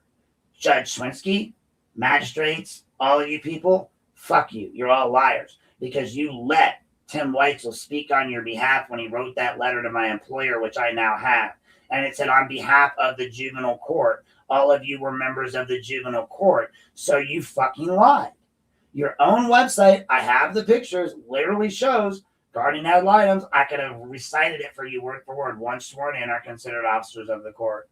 And like you let fat little McCann roll over there to dumbass Weitzel and literally you did this. You wrote a letter to my employer and you got me terminated and you blackballed me. So Sherry Glass, fuck you. Fuck your stupid ass fucking husband, stupid ass cigar bar. All of you guys, fuck off. Like, you fucking did me wrong. You stood outside of Crossroads, Sherry, outside of LCC after a renounce-denounce meeting and pre-warned me that I was getting fired by McCann before I even got to the office because you didn't know who you were talking to. You had ex parte communication with me outside of court saying my kid was in the right place and discussing my custody case. Your own clerks didn't even know how to register a foreign order in this state. And you participated in sending my child back in an abusive household in Utah. You saw well enough to send it to somebody else who ignored you after that, but you obviously saw there was a reason behind that. You walked up and you pet my dog and you talked to me in public, all while knowing you guys bent me over and fucked me. Jack Hall, you did the same thing. You walk up to me and talk to me at coffee with a cop, but you want to admit how badly you fucked me? I mean, I guess I don't really feel it because you got that little peeny weenie, but you know what? I don't know what to tell you, bro. Amber Kerner blocked me right after. You know, she was my big buddy and my supporter.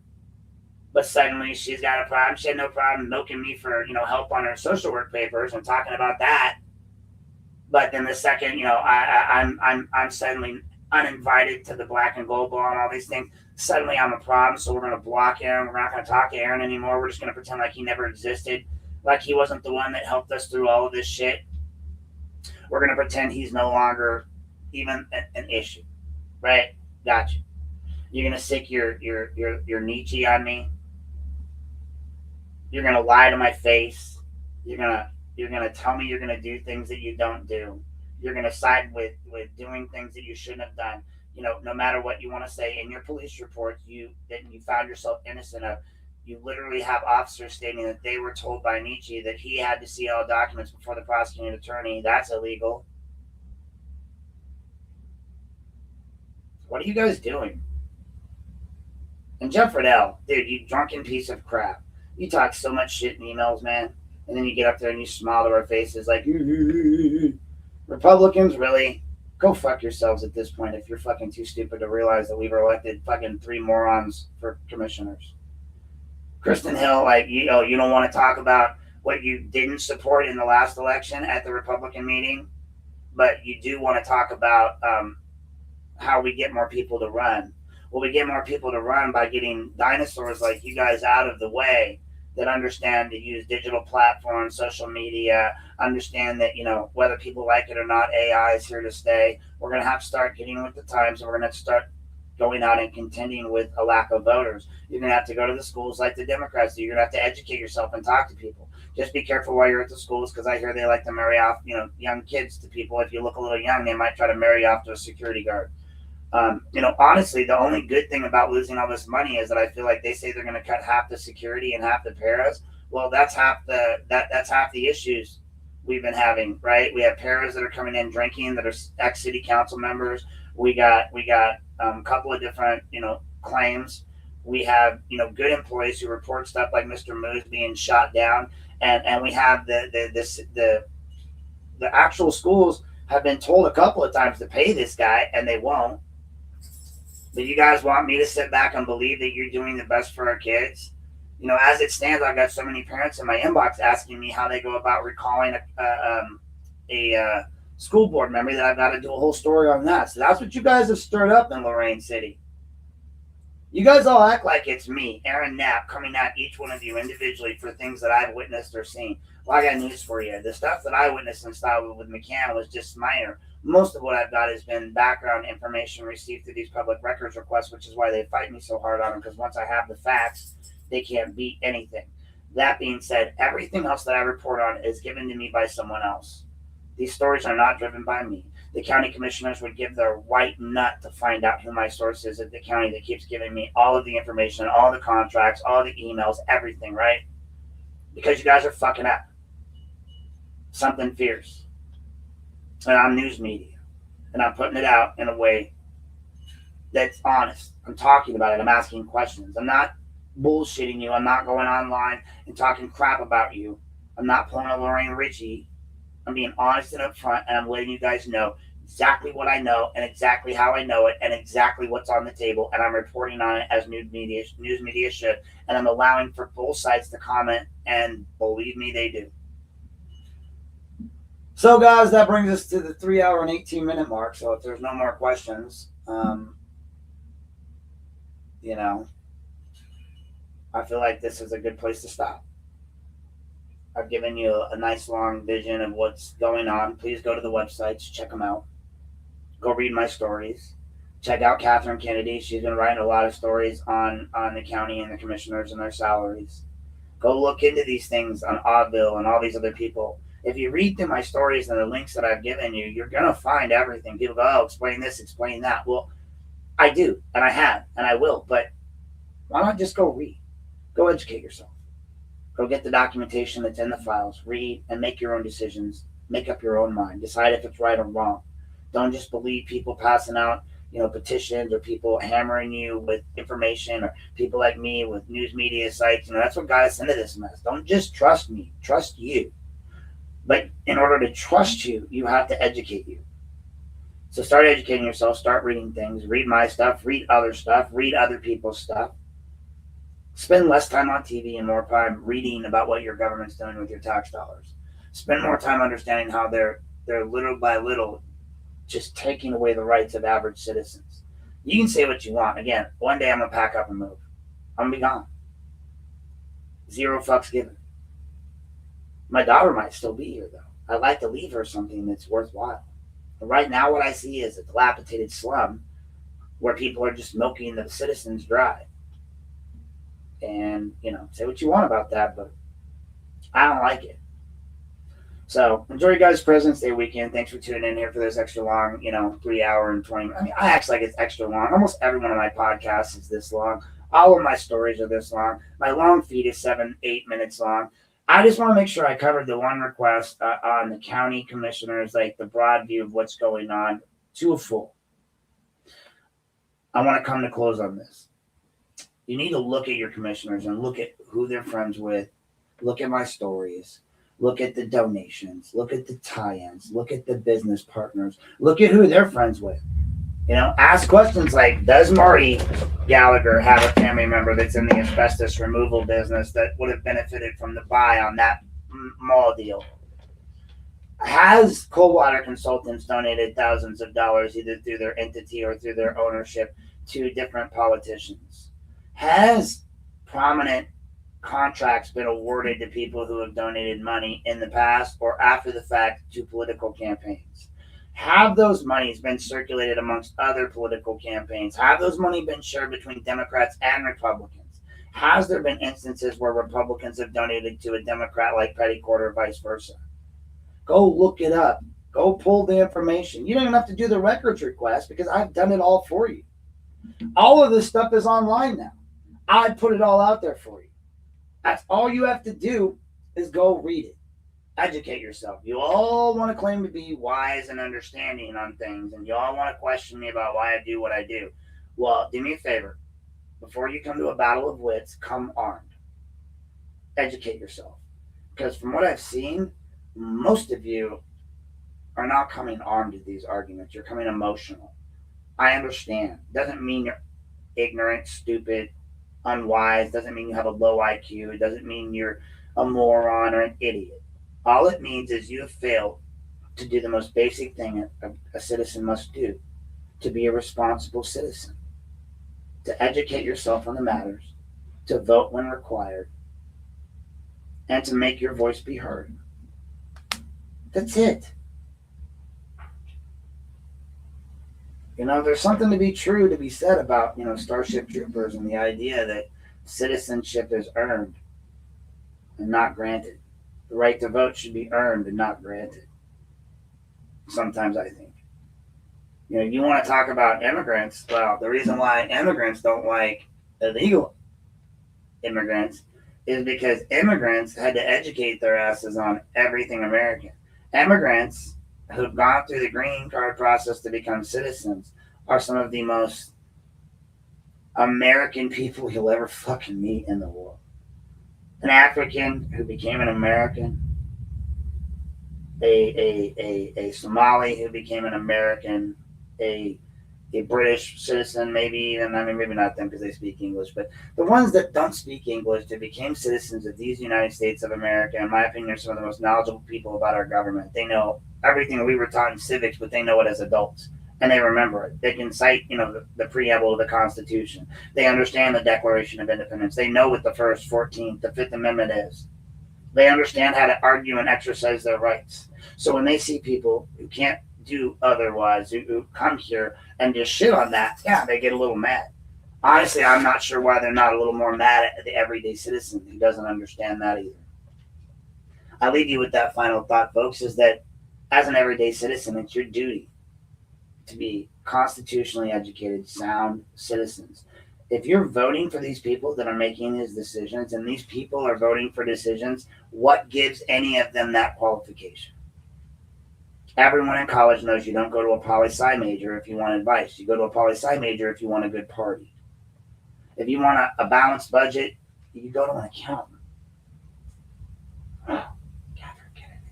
She may be retired, but she's not wrong. If you want to know the knowledge, you go to people who've done the research. Not people who just take what the county and the city gives them as face value, like the Chronicle, like the Morning Journal. They just feed you bullshit that the county feeds them, that the city feeds them. I'm not going to do that here. Some of the stuff I say, it's going to make you feel really fucking uncomfortable. Some of it you're not going to like at all. Some of the people don't like that I'll still go after JD while defending JD. JD is a man. He was waylaid by a female. It happens to the best of us. It happened to Arnold Schwarzenegger. It happens to a lot of great men. It happens to a lot of shitty men. It happens to a lot of great women. It happens to a lot of shitty women. It happens to all of us, right? That in itself isn't criminal. If I'm going to place more effect on anyone, would I place the effect on the person that was begging someone in authority to help him? Or would I be more mad at the people in authority who helped him? So the commissioners can be mad at hell as all they want. JD had nothing to do with hiding the records. That was either petty court and the commissioners. And you know who got a job? Petty court, right? Coincidence? I don't know. JD got in trouble because he got his dick wet. I'm going to say it out loud so that nobody else can say it. Apologize for those who have faint ears listening at home. But I'm sorry. He was taken, as many men are, by a pretty smile and a little ego stoking. But he won't make that mistake again. He's learned from his lessons. He's a smarter man. And the fact that they're going after him the way they are really just shocks me because it's problematic. The C2C charger I put up here. I'm trying to connect. There's a thing that you can do on VR where you can connect your VR to your mobile for... I have like my iPhone chargers. Do you have a C2C charger? C2C on both sides? Probably. Can I borrow one? I only need Borrow? Yeah, borrow. I only need it for a little while. I've heard that before. I only need it for like a couple minutes. You take my C2C charger and you don't bring it back, I'm going to see to it that you see your way somewhere else. Okay? Just saying. Man. Is Garen on there? No, this is a live broadcast for everyone. Oh, yeah, he is actually. Hey, Garen, thank you for the gift, by the way. Just had to let you know. Was that like? Oh, yeah, that was like a while ago. Okay. Yeah, and I didn't have, I wasn't seen it done. since then. Okay, she's thanking you for the birthday gift. I didn't have time to tell. Yeah, Coldwater Consultants, they've all donated. Yeah, I already said that, and the Bradley. But that's where we're at, folks. You know, we're rolling down this as we start to pull out all the information, all the logic, all the stuff that we see that's going on in our county and our community. You have no further to look than to throw a stone to see it. It's everywhere. It's in everything. And once you get in it, you can't help but be messed up in it. It's like a muck. I truly believe that's what happened to Jack. I believe he got in there and realized, oh shit, right? I get it. But while I may get it, I don't have to be involved in the oh shit moments. I don't have to give in to those moments. I can hold my government accountable. And when people would say, why can you hold a man to being accountable as a man, not hold yourself, or whatever, I do hold myself accountable for being who I am and what I do. And I recognize that it's all of our responsibilities to hold ourselves responsible for our own actions and responsibilities. And it's about time some of these people admitted that they've been lying and that they need to be honest. It's about time that I got some apologies from the juvenile court. I know you guys said you don't do that, but go fuck yourself. You also don't break the law, right? But yet you did. So maybe it's a time of new horizons, right? Instead of saying, no, we don't do that, you say, yes, Mr. Knapp, we're fucking sorry that we changed an entire fucking website for you. And if you don't do that, then I will say this again. Fuck you, Judge Janik. Fuck you, Judge fucking Glass. Fuck you, Judge Swinsky. Fuck all of you in the juvenile court if you won't do that because you fucking lied. I have the website. You modified your fucking website to fit your narrative. That's fucking lying. And you still let Weitzel work there. And I do have a lawsuit against you, too, because Weitzel's mentioned in that federal lawsuit, which, by the way, I'll be getting back on that soon and getting that squared away because that's a good $6 million in my pocket since the city didn't want to settle it. I left it out there hoping the city and the county would get together with their insurance companies and settle this out of court. But apparently they don't want to. They'd rather pay more money and $5,000 than the $5,000 they've already paid Rosenbaum to defend this. So we're going to go to court. So I'll be filing paperwork later and a 27 motion in order to get all of my information out there and get that rolling. We're going to send in mail in a copy of my motion for ability to appear on or file digitally as a pro se litigant. And we'll get this rolling, and I'll get done kicking the shit out of all the city lawyers and Rosenbaum too. Just remember that, like Rosenbaum wants to talk shit. He's a fucking lawyer against me in a civil case. That but yet he's gonna try to also represent in other stuff. Like, dude, you're so tangled up and like. Your entanglements with this county and this city are more entangled than the nerves in your back that keep your ass from walking. That's all I got to say about that. And the fact that you named your kid Aaron and another guy named Aaron is attacking you. The reason why they didn't go after Aaron is because he lobotomized himself. Like it's a little hard to freaking charge the guy criminally. Even though there's audio of him going, you did it on purpose, and then he shot himself in the temple, and then now he's lobotomized, pushing this guy around for the rest of his life. His entanglements are so bad, so horrible with this county, with this city. The fact that he walks around here like a big dick in a locker room is beyond me. Like, dude, why are you guys so bothered by him? Just unplug his chair. The fuck? I'm sick and tired. I got disabilities and I get questioned for them. This motherfucker gets to roll around like a big dick in a locker room and act like his shit don't stink, and it does. He put Amber Smith's mom in jail for nothing. Then he tried to represent those people and made money off of it. And now he's trying to make money. He just made money off the county's woes, and he made money off JD's indiscretion, and he made money off the county commissioner and Dan Petticourt's violation of the law by trying to cover it up. Jay didn't try to cover it up. He tried to get them. I mean, he has, but he didn't have the authority to do that. Only the commissioners do. Only the commissioners hold the purse strings. You guys got to remember that. Just like in the situation with Hall, only the commissioners control the purse strings. So in the grand scheme of things, it always falls back on the purse strings. That's the commissioners. Do your due diligence, folks. Take a look at things. Make sure you see things through clear eyes. Make sure you understand that living and experiencing freedom is definitely not easy. It's not something that's going to come to you gifted. You have to fight for every right that you own and earn. You must video at all times. I now have 2 body cams because I don't trust these people in this town. The fact that they put this shit online live every day, but my video and county commissioners got 3,000 views. That tells you that these people don't even trust them enough to watch them on their own servers. So be aware. Be positive. Be present. And again, I don't care if you agree with me or not about things. You don't have to, but at least stand up and allow your voice to be heard. Vote. Register to vote. Lorain County, Lorain City. Here's the thing. Most of you are a bunch of little bitches. Yeah, I said it. Those of you that are registered to vote, good job. Way to be good citizens. If you're not registered to vote and you're not voting against these people, but you're still talking shit about them online, then you're kind of being a little bitch. Just going to say it. Not trying to be mean, but you guys got to vote. We need to get that number up. That number needs to be way higher than it is. It should be 100% voting, right? Maybe 98, right? A few people get sick, somebody dies, but why would you not vote?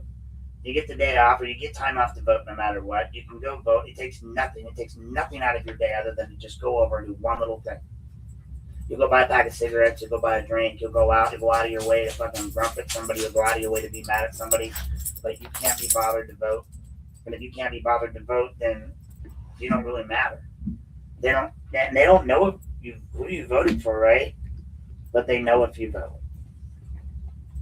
Yeah, all you were surprised when everyone, we're talking about addresses. I can get all the addresses. I can get, if a cop's registered to vote, it won't say cop next to it, but I'm going to get the cop's address. No one's address is hidden when it comes to voting. We're all out there. It's all out there, so we know. The government knows if you vote, and the government knows if you're registered. They don't know who you vote for. That's it. So if they walk up and you're not registered to vote, all they're going to say to you is, I'd like to help you, son, but you're too young to vote. And you can't choose a call because you didn't work a late.